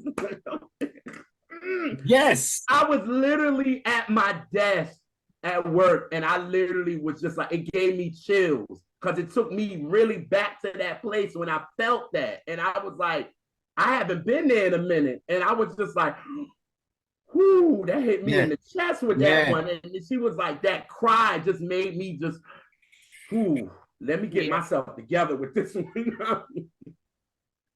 Let me readjust. Right. There's so much in this song. I know our time is quickly fleeting, but it's just so many things in this song. Aaron, this is an album. Go. All right. Okay. Listen, when she says in the chorus, before we even got to the I will do me and you, how? She says, I'm on the borderline. I don't want to be schizo this time. Never cheat. Never lie to me. Because I'm the most jealous one. In the world. In the whole wide world. The whole wide world. So don't hurt me. See this earth? This whole thing. Correct. The parts that you can't see, that's me too. So just don't do it. Just don't do it. As Mufasa told Simba, everything the light touches, okay? So just don't do it. I'm just saying. And that was a word right there. It was. It was a word. But I'm just saying, Like there's not too. I feel like when it comes to these kinds of songs, they come in like very seldom, like where it just really captures the sentiment of the inner workings of your emotions and your mind in a way that, like, this is dark. This song is dark. You know what I mean? Hell. This is and very I love dark. it. And I love it. His album dark. You said again? I said his album dark. It is. It is a heavy album. It is very much a heavy album. But this song right here, and then the visual, like she's like in a crazy suit in a padded room. Yes. Yeah. I was literally like, when I'm in something that is just toxic, that's what it looked like in my head. That's exactly what it looks like. Like, it is not pretty. It is not pretty at all. I love hard. So, you know what I'm saying? It's like, you heard me? It looks just like this song. It looks like this. Oh, absolutely. She said, I'm so dangerous, baby. I need you to see. Believe what you see. Feel what I feel. And my feelings don't die. I mean, don't die. Sorry. Yeah, they don't die. And don't. Yep. They don't. So, but anyway. Whew, y'all about to make me listen to this album again. Listen, man. Listen. This is about to be. This is how I'm going to end out the week. This is about to be on repeat. She about to get some more. Well, look, it might be a dark album, Darren, but if it's helping us get music, listen to it as much as you want. Catch on with that. It already did its job. It already did it. Okay, good. But this is just the enjoyment of this. Like, just, talking to you about this really is making me see this album in an even more different way. Like, it's like things that I saw already, but just this conversation, like, yo, I need to go back and listen to this again. Like, just these few songs that we listen to, it's making me change the way I got my Brandy list. Like, me and Lisa was talking about this earlier, which you'll get to at the end, and it's just like, yo, she might be right. Like, you know what I'm saying? Like, it was like, since it was a couple I was fighting you for, not fighting you for, but I'm like, sis, I put this there, and you was like, no, but listen. And now we done went through about 4 songs, and I'm like, God damn it, she right again. I mean, you should be used to that by now, sir. Very much so. Very much so. Yeah. Can catch all of it. Yep, absolutely. Yep, that's all of it. Oh, this song is everything. Then we get No Tomorrow. That's a highly favorite right there. Woo. My mother loved this record. Yeah, that's mine. Yeah, I texted you earlier. It was like, that's one of my jams on here. Yeah. Now this should have been the first single to me. Yeah. That's a fucking literally. This is first single to me. Period. I'm like, why did we go with Baby Mama? Why didn't we go with this? It's the feeling of the album to me. It's the flavor of the album. That's fair. Because this can produce the record. Why didn't we just go with that? Yeah, why the first single on a Camper single? Well, see, they good with Brandy with that anyway, because with Aphrodisiac, they came with the same thing, and she had so many flavors on that album, and y'all came out with that first. And I did love that song, but that was not the hottest song. That was a great second single off of with the Kanye song. Like, that would have been a great second single. Timbaland was the producer of the album. Why didn't he get the first single? Like, I didn't get it. I don't understand why they do that with people's records. Because that happens a lot. And it happened a lot in the 90s. It was politics. That was definitely politics. That was politics. Because Kanye was on fire during that time too. Yeah. And so that's it was why. like, oh, let's throw this out there. I'm like, what? What, man? So that's what made me mad. I was like, oh, so we're Aphrodisiac era now. Yeah. We're throwing out a single of a person on one song. One song. even though he is part of human. What's up, Hit Boy? But I'm like, come on, this should have been a single. It gives you I want to be down vibes anyway. To me, I get it. I think I don't know. And hear me out. Okay.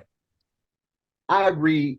When you think about the context of this album and Baby Mama as a leading single, it doesn't make sense, right? But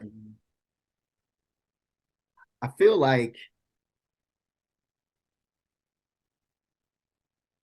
it heightened the appreciation of the album because the expectation of the song, you know what I'm saying? The song itself and that particular song, it was just kind of like, I'm back, you know what I mean? But it wasn't really going to give you context of the record. You know what I mean? Like it almost feels a bit intentional. You know what I mean? Like this is a song that we did.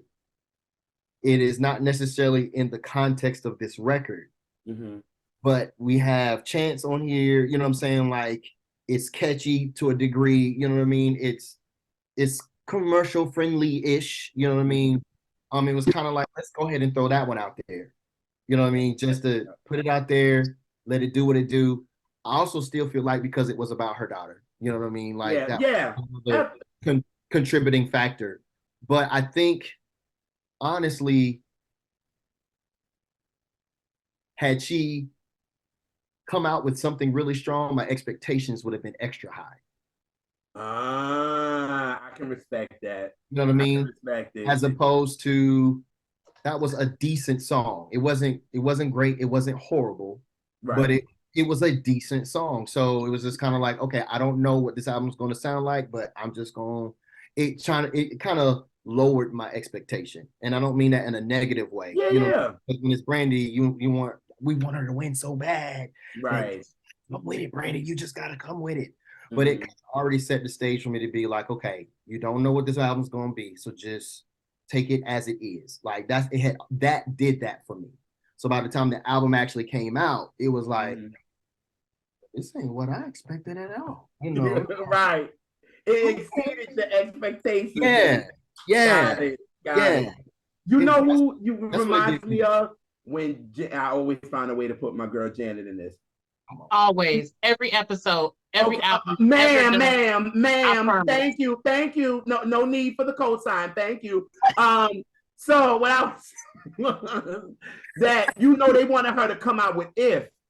Yeah. Janet out first and was like, yo, I'm back. Welcome back. But Jimmy Jam and Terry Lewis was like, yo. Right, that's the way love. You need to go with That's the Way Love Goes. It's the flavor of the album. Yeah.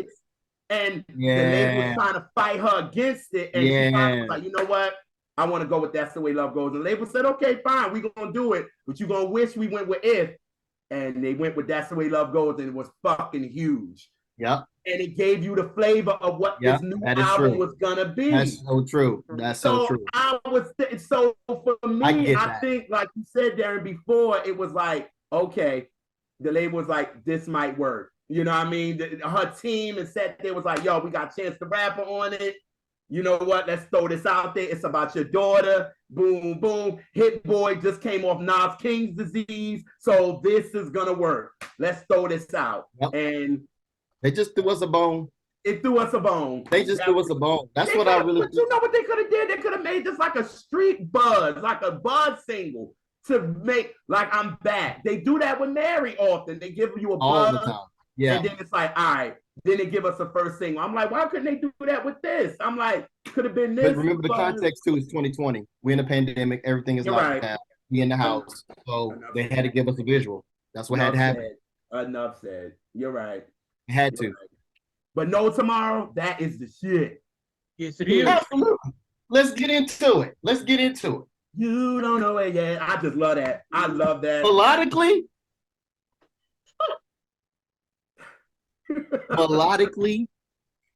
it's stupid. First of all, and the cadence in the first verse is so stupid. Talk about it. Like, Oh, when I first tried to learn, I was like, I was like, I can't get that. Like, how did you fit that phrasing like that? It's just so smooth, and you know what I mean? It's just like it is such a great feeling. Like that's the crazy thing about love. Like you live on both sides of the coin. Like you be in a dark place, and then the next minute you like, dang, I love you. You know what I mean? And when I heard that song, it made me feel so warm, on the inside. You don't know it yet. I'll tell you when you're ready. When you stare at me, I feel so beautiful. How you do it like that, opposites attract. When you stare at me, I feel so beautiful. Like, beautiful. Like that. Oh. Beautiful. Man, like what? Why you do it like that? Opposites attract. She's so stupid. And the unison on that thing, that line, and then she just kind of like gives you those dissonant chords to go against that. Be like, what are you doing? Why are you doing this to us? Yeah, like I said, the cadence. I absolutely love the cadence of this song. I remember you did, because you remember our radio, when we had our radio show, and we was like, what song are we gonna play off this album? And you was like, before it was even a single or anything, you was like, no, we're playing No Tomorrow. That's gonna be the song. Absolutely. For real talk, after I had my feel of the album, this was a song I just kept playing over and over and over and over and over and over and over and over again. Like this was probably the one that I wasn't expecting to become one of my favorites. Like it just, I wasn't looking for this song, and it was just like, what is this? So at this point, we've hit my top 3 in here. Nice. Now I'm gonna say this, because since my mother is very hard with artists, right? So my mom was a Brandy fan up until Full Moon. She does not like Full Moon. But the only song she liked on Full Moon is Apart. That's it. Not even He Is? Nope. And my mama's a church girl. She's an usher. And don't like He Is at all. Not a whole Ursha. A whole you part of the Ursha board and she don't. Yes, but her little white little dress and all that joint, like that's her. I mean, to be fair, I'm a whole heathen, but I was a whole Ursha. Why are you like this? Because when I make it through that kingdom, it's only gonna be because of grace and mercy. That's all. Amen. Ain't gonna be because of anything I did. I'm trying to ride hard off for the Ursha, the youth choir. I'm trying to ride on that. Remember, Lord, that time when I had on that all white for you, Jesus. That's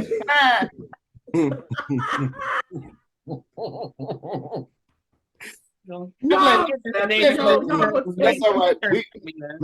Like I said, Brandy is either you really love it or you don't. But see, my mother loved her from 94 to 99. But that makes sense because Full Moon is a transitional album to the sound of R&B now. Absolutely. So it makes sense. And it was the summer, and she was like, well, it was the week after my birthday, because it came out, the 30th. And my birthday is the 29th. So I was like, Mom, coming, yo, I'm going to play you Brandy's new album. She was like, oh, really? Like that. Yeah. Wow. Y'all see where I get my shadiness from? Her. Damn, Mama become. Oh God. Though. I'm glad she liked me, so but yeah. She learned we love you, Mama. We love you, Mama. I love her back. Yes, yes. Oh, she love that thing. But she do. Oh, you. Alisa sends stuff to me to send to her. Like she'll be like, "This is for Mom." I'll be like, "Are you serious?" She'll be like, "No, this is not for you. Send this to Mom." Oh, that's hilarious. And then she'll send me, tell my baby that is so pretty. Well, I'll be like, well, won't y'all get each other number to leave me out? Like, I don't need to be in this. Oh, no. cause we haters and we wanted like. Yeah, y'all want to get on your nerves. They want to get on your nerves. That's badly. I know that I could call or text her directly, but what fun would that be? Y'all suck. But anyway, when I got to this, she was like, okay. She was like, okay. She was giving me the okay, right? But when she got to know tomorrow, she said, now wait a minute. Your mom? Yeah. Okay. She was like, this is jam. This is jam. I was like, wait a minute. So I was like, you didn't like, she was like, the other stuff was cool, but this song, it's something about this. It's something about this one right here. She said it's a feeling. It is and I was like, wow. I was just like, wow, because that thing hard to get through. So it was like for her to like this, and then we played it on the show. And I was like, Ma, Elise picked this record. She said, I knew she would pick something I like. I mean, come on. But so when we played it, she was like, yeah, I like this joint. She was like, I like it. So I literally had to put it on her phone. She loved No Tomorrow. Love it. This is the one. This is the one. It is the one. Yeah. This is the one. When you think about a song that's for everybody. Huh? We didn't need a part 2 though. A part 2 of what? This song. Oh, with Ty Dolla $ign or whatever. Is that who it is? Yeah. Yeah. Oh, I didn't. Never mind. I say we didn't need it, y'all, because I don't listen to it, and I get what they were trying to do again with the Chance to Rap, but that's what they tried to do. Throw him on there and be like, but if they was gonna do that, then that should have been.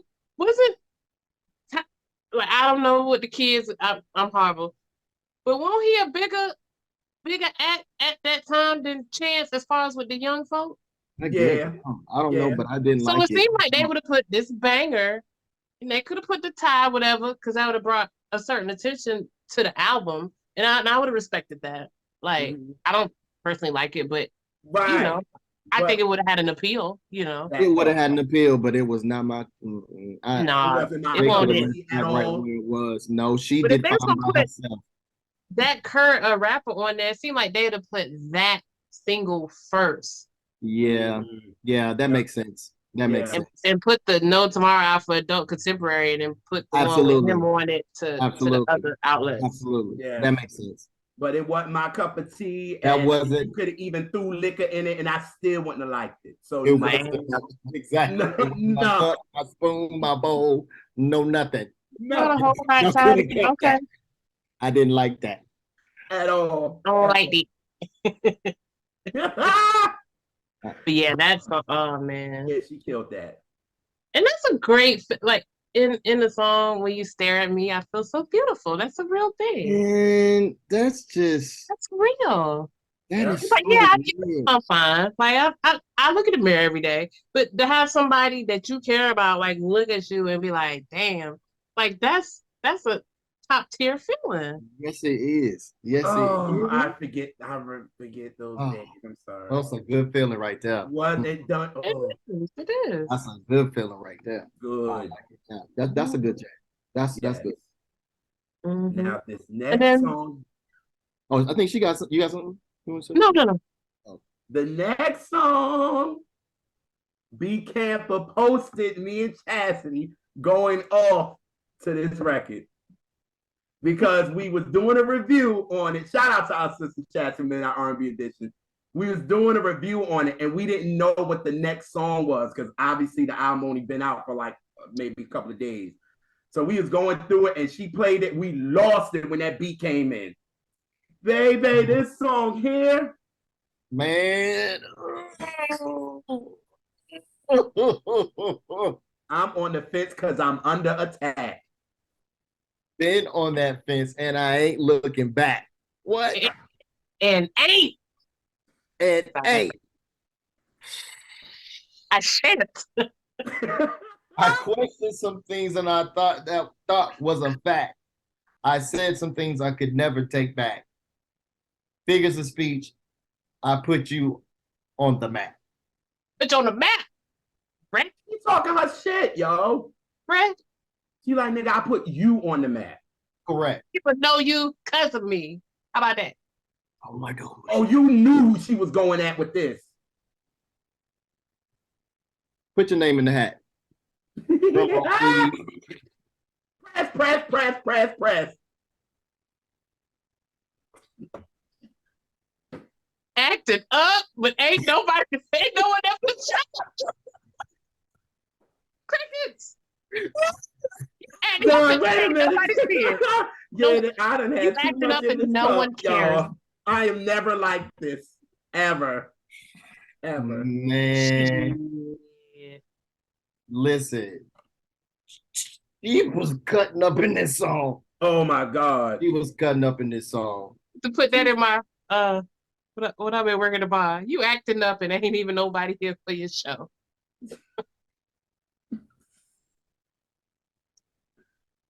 And then she said, I hurt you, my bad. Like, yo, how kind of that's some petty shit, yo. I hurt you, my bad, but how low could you go? I like it. I like it a lot.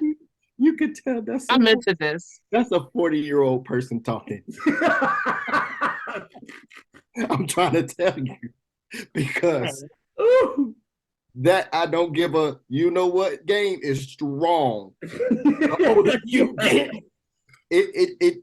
resonates. It hit different. It really does hit something. It hit different. It's like, listen, I love you, but and really, to say something how I envision it, if it wasn't singing and talk and it was talking, say something. Say something. Say something.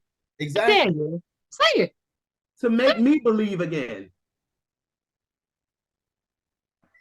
Right. Because she's done. She's tired. Done. It's something to believe again, because she don't believe nothing you say, anything you do, how you feel.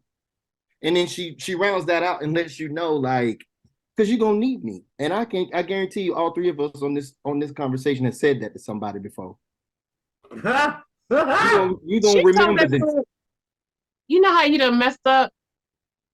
If a black woman say to you, get mad. Just walk away. Just like don't even get mad then. Exactly. Do not engage further with that woman. Turn around because you ain't gonna win, bruh. It's done. And she says it. And she says it. Talk back.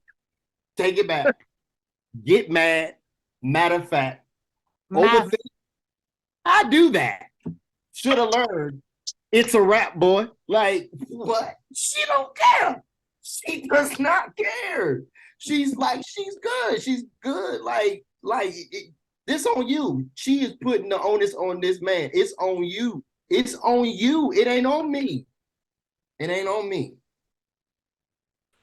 I'm on defense because of how you react. Been on the fence. I ain't looking back. You question my... That means she been mad for me. Being on the fence. I've been feeling away. Get mad. Say something. I love my black woman. I love y'all. I swear. I do. Ain't nothing like a black woman. Listen. Love it. And she said...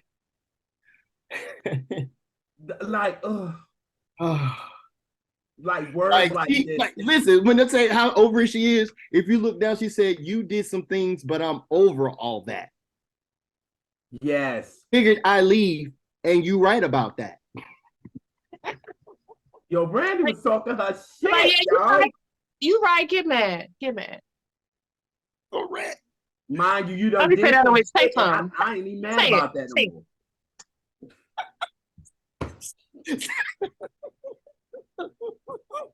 Why y'all like this, yo? That is this song. That is this song. That's where she at. Point blank.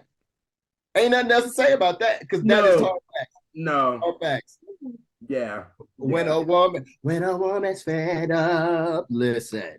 Yeah. That and with it ain't shit you can do about it because baby. I had one thing. Nothing. And that's get mad. Shit in get mad. And it's like me at a bar where I say things like this all the time, but I say it's just like this with smile. Get mad. Say something. And that's more scary. Yeah. So she's saying all this all melodic and pretty. That's scarier than yelling. That's exactly what that is. When Like I pull people to the side. yeah, that's like a black mama. Yep. It's not when That's she the hollers look. that you need to be afraid. It's when she lowers her voice and she slows down in tone and she tells you when you get home, that's your you know what? Mm-hmm. Yep. That's your you know what? She meant that. That's when you scared. And I like the Or fact that that look. you make that correlation in terms of the context of the sonic, the the texture of the song itself. It Mm-hmm. is that. It is that. Like, you know, it feels like that, right? Mm-hmm. But she's saying some really hard stuff. Like, that's when you know she's serious. That's when you know she's serious. And that's this. Yeah, I like that.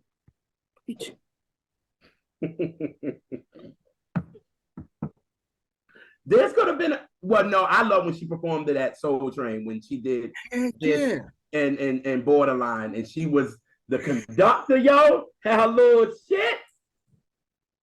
Yeah. That was a hot time for her. Yeah, That was a hot time for her. I mean, and it changed a lot for her, yeah, as we can see. it did. So It did. Absolutely. all right, all right. I am more. I like this.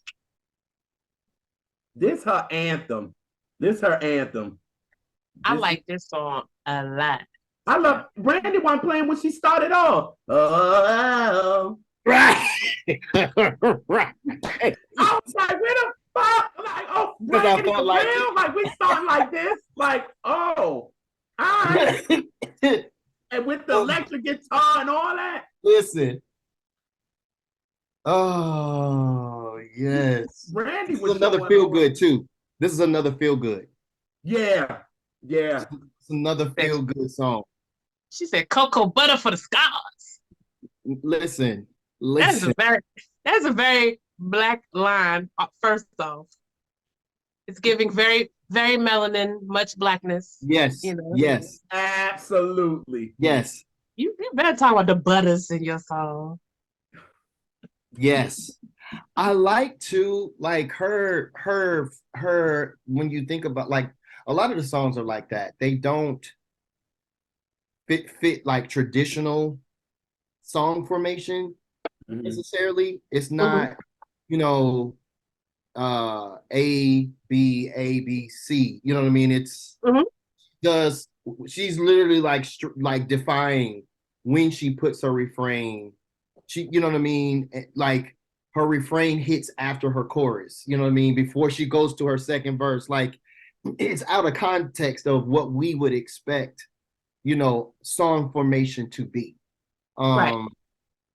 I like that she did that. She does that actually in other songs on this album, which is a nuance I've never seen her do before, which is very clear that she is writing. She is was participating in this creative process. Oh my God, Darren, I said the same thing. I told Chastity too. I said, when we was listening to this and we listened to the album, I said, Brandy is writing these songs.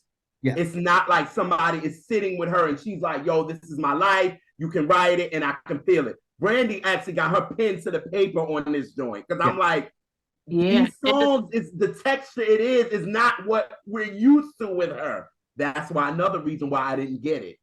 Yeah. In the speak what Darien said, like, with it not having that traditional song structure on every song, it gives it like a stream of consciousness feel. Yes. And you really get it at first, you really get it on Lucid Dreams. But that makes sense because it's talking about a dream, even though it might be lucid, I mean it's clear, it's still a dream. So it's a little off kilter. Yes. So this whole album feels like a stream of consciousness. It is.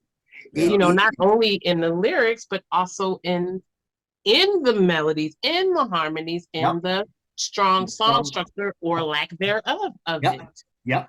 Because Borderline, you feel that psychotic, you know, part in it, like the brokenness, like the brokenness of the cadence, how it breaks and how it picks up and it starts off and you don't know where the verse starts and where it leaves off and when you're running into the chorus, because they're making you feel that crazy that you feel on the inside when you love someone in a dark space, and you know, when you're in a dark space with them. But not to detract from this song, but but that's kind of what you see happening also in this song. But she have just a few songs where the chorus goes like 7 times, and then correct. And it's just like, what? You know what I mean? Like, and I like this song because it's simple. Lyrically, it's simple. But it is very clear what its intent, what it's about. You know what I mean? Like, just really loving someone and saying like, but listen, these are my boundaries. This is my expectation. You know what I mean? Like, we get to see that play out like in her refrain, when she's like, I can't be the other woman, mistress, or a side piece. Or, right. I need more because I am more. You know what I mean? Like, she knows who she is. You know what I'm saying? It's like, I love you, but this is my expectation. Like, we're getting to see like for the like a second semblance of love in a healthy way on this project. It's not as dark as the previous songs where she's like, like this can be big, but it can only be big in this context. You know what I mean? So like y'all said when we got to Rather Be, right, it was like, yo, we needed a release. Right. You know what I'm saying? Right. Like, we needed a release. So we get to shit, we done got Borderline, Know Tomorrow, Say Something. It's like, all right, we need a break. We need a break. We need a break. We need a break. Yeah, just lighten it up. Just lighten it up and just feel good. And I feel like that's kind of like, we get to this part of the album, it's like we need to lighten it up a little bit, right? But just it's a really good, feel good song. You know what I mean? Like, it's not skippable to me. Like, and then she, Brand New comes out at the end. You know what I'm saying? And don't do it, Elise. Don't you do it. I do what I want. This is my show too.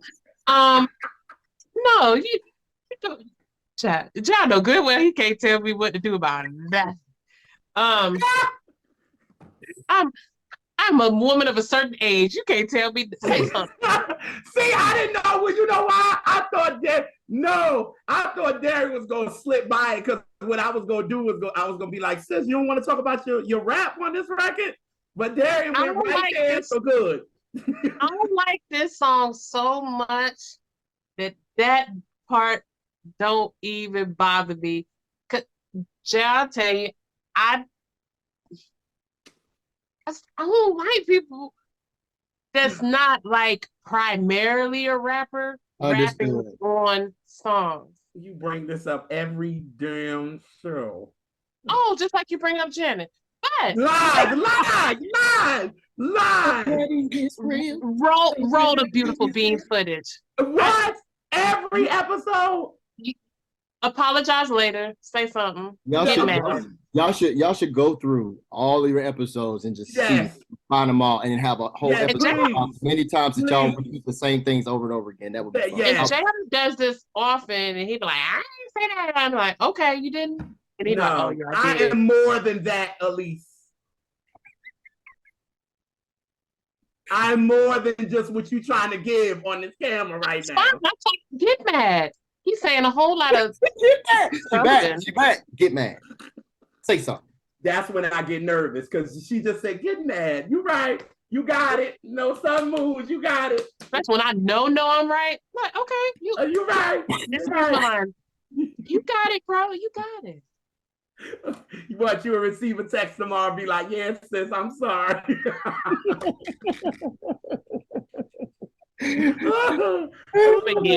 But yeah, come on, son. So you since 1994 act for stick. Yeah. So even with that, it and I don't like it. It still don't take it don't take nothing from the song for me. So go off, B. Like, it's cool. No, like, it's fun, and it's only for like a second. It's not a long. It's not no 16 bars. It's just like a few little lines. it's fine. It's fine. She's not a It's not legitimate personal. flow. I just have a thing. Oh, that okay. just Okay. irks me. It has nothing to do with her. Okay. Okay. Because her flow is legitimate now. Brand It's new. just an element of Yeah. songs that I don't enjoy from anybody Understood. from 80s to now. Well, let me tell you something. You don't ever have to worry about Darien Brockington. And yes, I put my middle name in there trying to rap on a project. That Did you do that there? ain't gonna happen. And if it happened, I ain't had nothing to do with it. Yeah, only joy if it's somebody sick though. who is like to where if you bring up their name, like, oh yeah, that's a rapper. Otherwise, no. Like Like I said, stunt though. If you ain't got no, if you a rap, you ain't got no LP of any sort out there, don't rap on no R&B song. I feel you though. I feel you on that, but The brand new flow is legitimate. Like her joint on Me in the Middle and freaking Symphony. She ate, yo. That's another side of her though, for real. Like, Darian, you know what? I think she's whack. It's just not a thing that I enjoy from artists. Yeah. Unless they like have put out rap albums. Otherwise, I just don't enjoy it. So what if she puts out a whole rap album? She don't sing not one time, and she just spits songs. If it ain't whack. Oh, okay. All right. That would be fun. Yeah. And then she can rap all over her R&B songs, and I'll be fine with it. I never said she was whack. No. I get that. I get that. That's not what we know her for. Yeah. Right. I get it. No, it's not a dig on Brandy. I love me some Brandy. No. I know. I get it. Yeah. I get it. Yeah. I loved her out the gate. I loved her out the gate. I got a line in my pocket. I'm lying. I got a. Sorry. I'm sorry.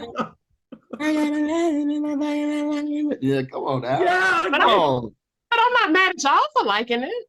No. Well, that's one of my next one. Y'all no, let's see if people get joy from music. No, I don't begrudge y'all for liking it. That's just an element of songs that is not a thing for me. Yeah. Mm-hmm. Well, we get to High Heels. Y'all can have it.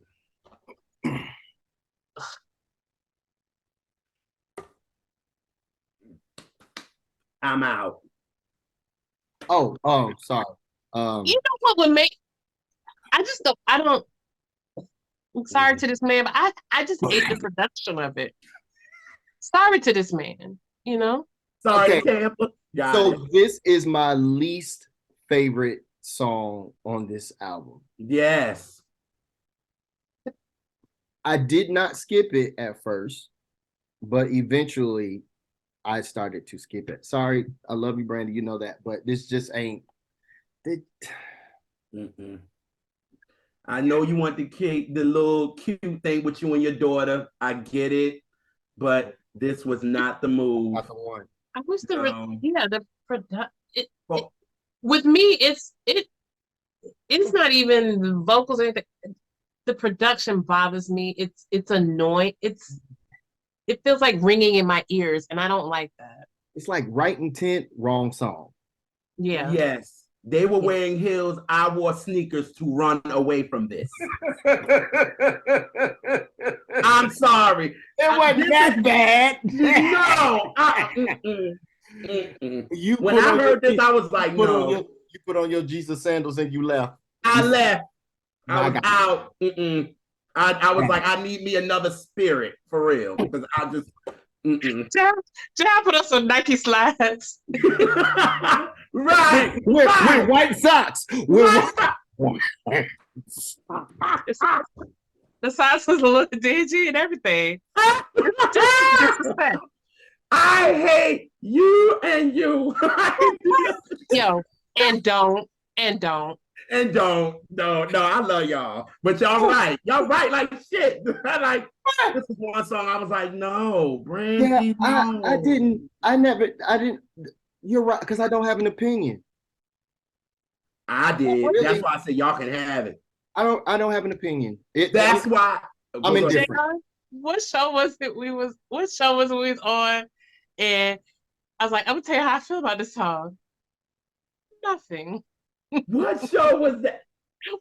What song? I think we was doing it. No, I think we was doing like a Chastity, one of her shows, and she was talking about the song, and me and her was like really going in, and we liked it, and we asked you, and you was like, y'all know this song gives me absolutely nothing. Like I didn't hate it. She was like, I didn't hate it, and I don't revisit it. I never remember it until I'm actually looking at the track listing. Like, that's what that song is for me. Like, I had like forgot about the song, honestly. I can do one thing. Forgot until we got up on it, and I was like, oh yeah, this one. Yeah. But it do make me feel something because I really do not like the production at all. Mm-hmm. I don't. And that makes me not pay attention to what they're doing vocally. And that's a shame. It's so the production is so distracting. It's not really a lot I can tell you about the song because it's like that ringing. It just makes me crazy. Now this is why I said I agree. See, this is why I say that Baby Mama fits because it needs it after this song. Absolutely. You need it. You need it. The beat is sick. I don't even care. After this, I wasn't even a big fan of when it came out. But when this song comes on, I'm like, Baby Mama. Baby Mama. Like, I'm like, okay, I'm with it. I'm good. I needed it after this. That's why I said it fits. Because you needed it after High Heels. I'm sorry. I hate this show. This is true. I needed it. It's true. You know what I'm saying? That's why I think it fits. It is so true. You needed it after that song. It was just like, all right. Then Brandy was like, all right, I'm going to put this next. Because I guess this was in the same realm. Like, this is dedicated to my daughter, but me and my daughter just did a record. There was context. Together, like, cool. There was context. Yes, absolutely. But Baby Mama, that's what made me like the song after High Heels. Okay. I was in my sneakers. Okay. That's all I got for High Heels. And those are the only two songs that I strongly dislike. Those two. And they together.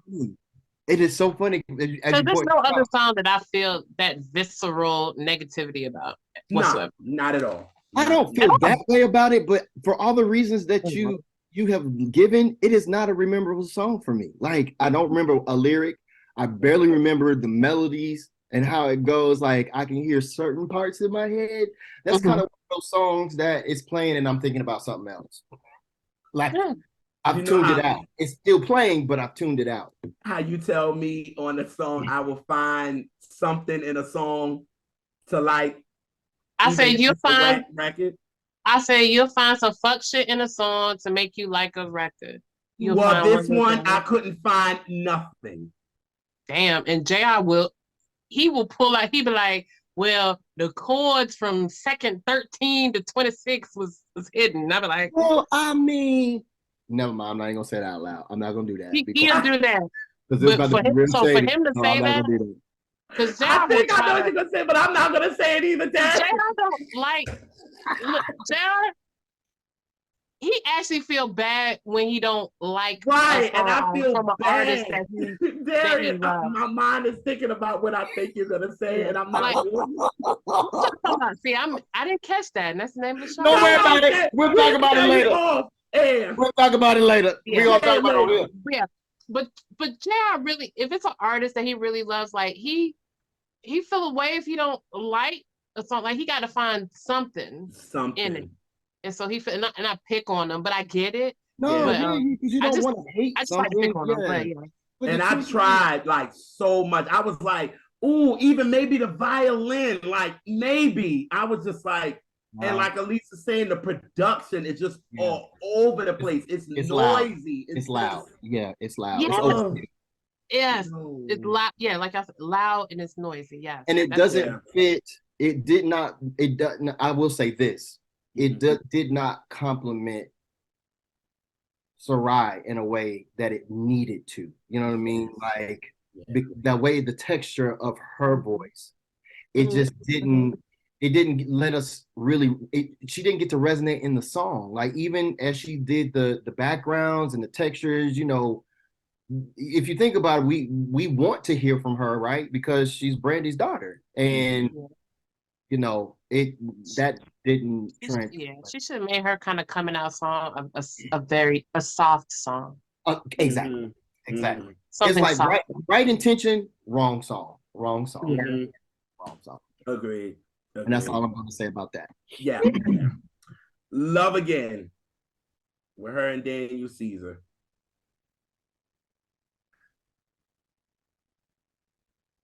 Oh. I don't want to say that. What you about to say? It's boring. You about to say it's boring?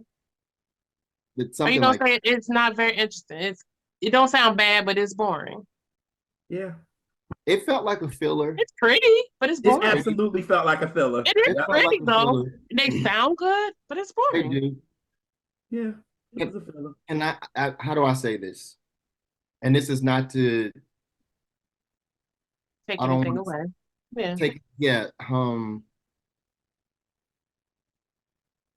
I feel like Daniel has a wonderful voice. But the dynamic, his voice isn't very dynamic.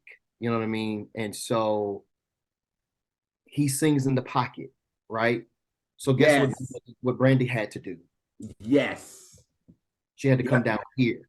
Yep. And so when two people are singing a song down here and there's no dynamic overall like that really grabs you. I'm about to blow your mind. That's a metaphor for what she talking about in the album, where you can't bring yourself. You. Go ahead. Go ahead. But bringing yourself down and the whole dynamic is like messed up and not great because you lessened yourself because you had to fit in with the status, whether it's relationship wise, whether it's fitting in with the status quo of the industry. Come on. And I mean, it's an unintentional metaphor, but it's how I feel. Get mad. Everybody get mad. But yeah, say something. Let me tell y'all something. You have to catch that. We have a show called, this show is called Catch That. You have to catch all of this. Like, that's good. That was good. That's sort of an unintentional metaphor. That's good, Evangelist. That's good. Yes, yes. Because that's exactly. You gotta catch it, yo. Oh shit! That's how they feel on the Darien doing stuff, sis, that I would normally do that you would catch, and that's why I was laughing because it would be me doing it. That's what and I don't have to. Darien, let me tell you something. Me and JR, most of the time, we get it wrong of who we think is going to be like the vocal person on an episode. We always think it's going to be the person that love the album the most. That's going to be the like, and it always goes the other way. Yeah. So JR thought this was going to be the episode that child, it's been all me. It's been all you and Darien, yes. I've been putting my but you couldn't have told us that before. I'd have been like, you everybody that's, and I bet you I'd have been like, Brandy, you're a liar. And everybody that's gonna see this is gonna be like, I bet you JR is gonna be the one. And they're gonna be shocked. Chassie gonna love this because she don't know how you feel about this album and Brandy. And you giving her everything that she's gonna love. Chastity think that I'm not a big Brandy fan, but I am. But see, you're not vocal about it like that though. But no, you're not. But I suspect that Brandy is on your list. She just ain't at the top of your list, right? Right. Yeah, that's all. Like when we did, but see, I think Chassie did understand when we did the episode with Tyler. And when people try to kind of change history on what Brandy has done in this industry. Oh, and that's when Elise was like, I was there. Like she was a big deal. Like y'all y'all try, right, Years. right. Everybody tried to actually, this generation now tries to discredit what Brandy did. That is funny to She me. was the original B before this one. Let's just say At the end of the day, she's the prototype. For every dissonant harmony that we hear, call and response, the ending, like the kind of vibrato you use at the end of your phrase, and the breathiness to the certain kind of run, and like there's no way that you can get around the fact that she set the tone for music the way in which we hear it now. boom. Anyone that is a vocalist in the industry will tell you that one of their go-tos was Brandy. Period. Period. Period. Period. Period. Full stop. And what did Indy Irie said? That's a Brandy run. That's a Brandy Correct. run. That's a Brandy run. Correct. They can do that if they want to, but for every artist that they love right now, they would not have been had it not been for her. Full Moon. You know how I feel about it? Created a lot of these new girls. Correct. Correct. You know how I feel about it? They can be mad. Say something. Yes. Yes. Like she said, she is. And I don't care what nobody say. Like, if that, it's so funny that you say that. It annoys me about listeners now, younger listeners, and that's not for every young listener, but we have a lot of young listeners that think they have a concept of music in their short spans of living, when there's a whole lot of music that informs what they're listening to right now. You know what I mean? Like, when I was coming up, didn't understand that, you know, the R&B that we loved was also informed by classical music. You know what I mean? Wow. Like, and jazz and gospel. You know what I mean? Like, all of that sets the stage for the R&B that we were going to appreciate in the 90s. So anything that we appreciate in the 2000s and 2020s is a precursor of everything that came before it. Nothing is new under the sun. So to act like a fundamental understanding in this short window of time and music has existed this long is insane to me. It's Make absolutely it plain. Sorry. And so how can you speak on something you don't know? You don't know. How about La Bossa? Come on. Nothing at all. I'm just saying. Take your time, baby. So that really annoys me. And everybody's entitled to their opinions, but you need to understand the context of music before you can begin to break apart music to begin with. Because I can have a whole conversation about classical music too, if you want to. You know what I'm saying? That's not just this is not my only window. You know what I mean? Like, I understand music, period. You know what I mean? So, right.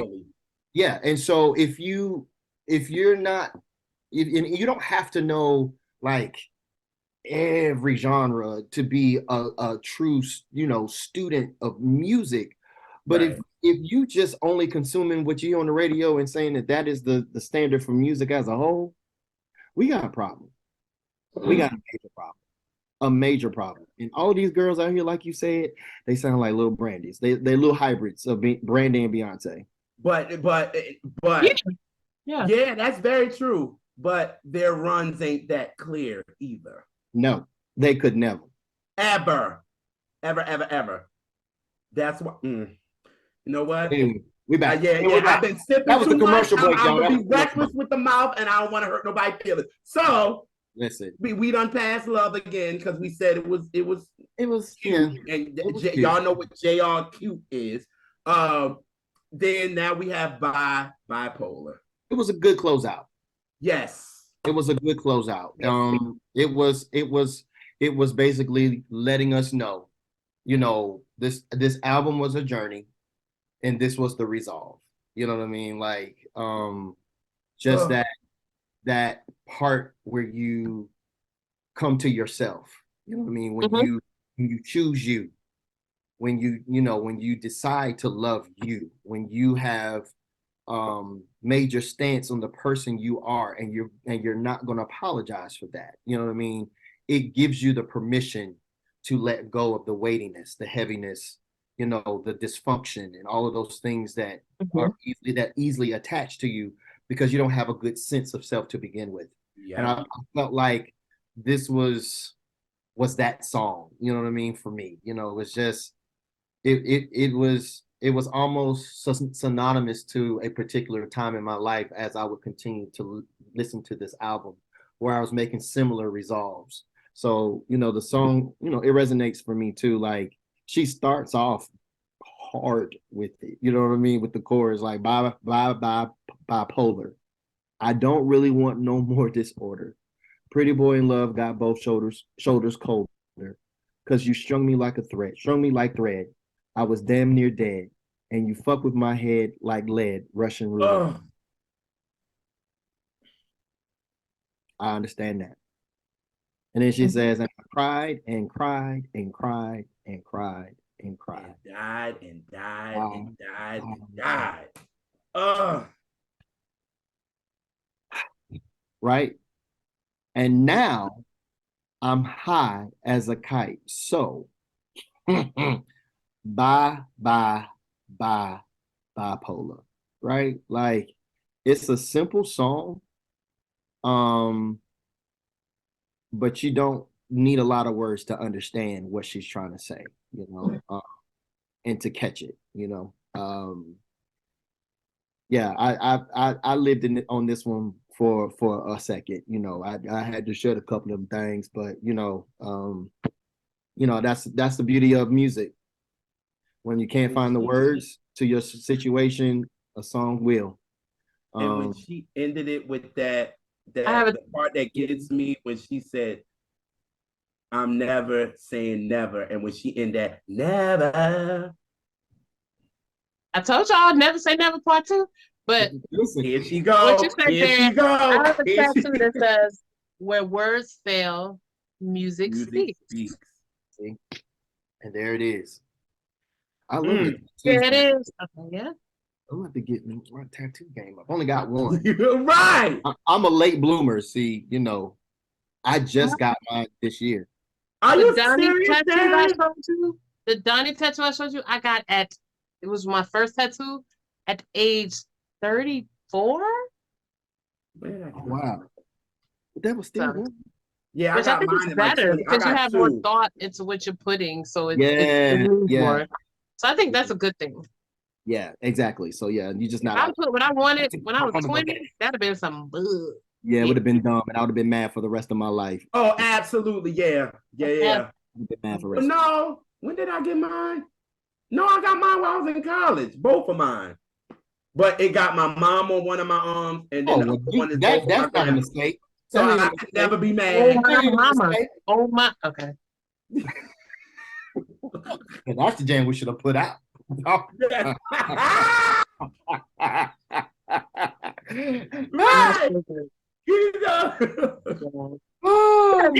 It is a perfect album closer.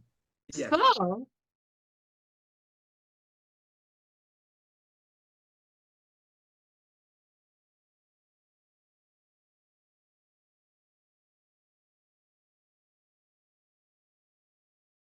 oh man, Darien, this has exceeded expectations on every level. To a T. Awesome. Like, I've got my complete life. Listen, like I had so much fun. Oh God, we need to do this in person. Like, well, we can, because you're close to me. JR just need to travel. Oh, okay. I'm only 4 hours away. We right here. Come on, we need to do this in person. When? Y'all got to say the word. Listen, what's the schedule looking like? But what the schedule looking like? We're not gonna tell everybody because then they right. We can, yeah. Y'all can do this. No, that can happen, and that actually can happen very soon. So we're gonna work on. All right, right. You're right. I'll just go ahead and slide my phone number in the DM. And we can start a little chat. Absolutely, because that's gonna be a key. You hear me? Let's go ahead and do that. Let's make that happen. 2 keys. I'm on it. But yeah, like But how about you tell people if you would like to be found, where they can find you, and Yes. Jeff. So right now, this is me just coming back into it. So the best place to find me is either on Twitter, just my name, Darien Brockington, or Instagram, also Darien Brockington. If you go both on both of those, my link tree is linked on there, so it'll take you everywhere you need to go concerning me. So it's real simple. Yes. And we need him, y'all. We need Darien. I don't stand enough. So y'all go ahead, and the liquor is really hitting the bottom. So yeah. I'm jealous because y'all are right. I thought I had to behave, so I didn't come with anything. Oh, listen. But now I know how to come the next time. See, be ye also ready. You stop it. But to be fair, I always act like this. So this normal. Right. And I'm just drinking wine. I'm not drinking liquor. It's just wine. But yeah, I'm drinking liquor. I have a spirit. And water. Amen. But yes. That's awesome. Yeah, we got to do this. Was so fun. I had so much fun. Like, I'm for real. Matter of fact, while we on here, let me find y'all in here so I can get y'all my phone number. Wow. I have. What? No, go ahead. I thought you was about to end it. That's all. I am, but yeah, we really thank everybody for rocking with us every week. Like, if you ain't been in on the live chat before, you should, because the live premiere chat is everything. Dang. I mean, if you miss it, you can be mad. Say something. It's fine. Say something. I'm good. Good. I can hold my own. But instead of us arguing, just watch it. So, yes, peep us every Sunday, premiere 2 p.m. Eastern Standard Time. You can live chat with everyone, but you also can watch it whenever at your convenience. But bring us some more friends, subscribe, like, share, bring us some more cousins and friends and all that good stuff. We love the community. We love the discourse. So yeah, we will catch y'all on the next Catch That. Peace.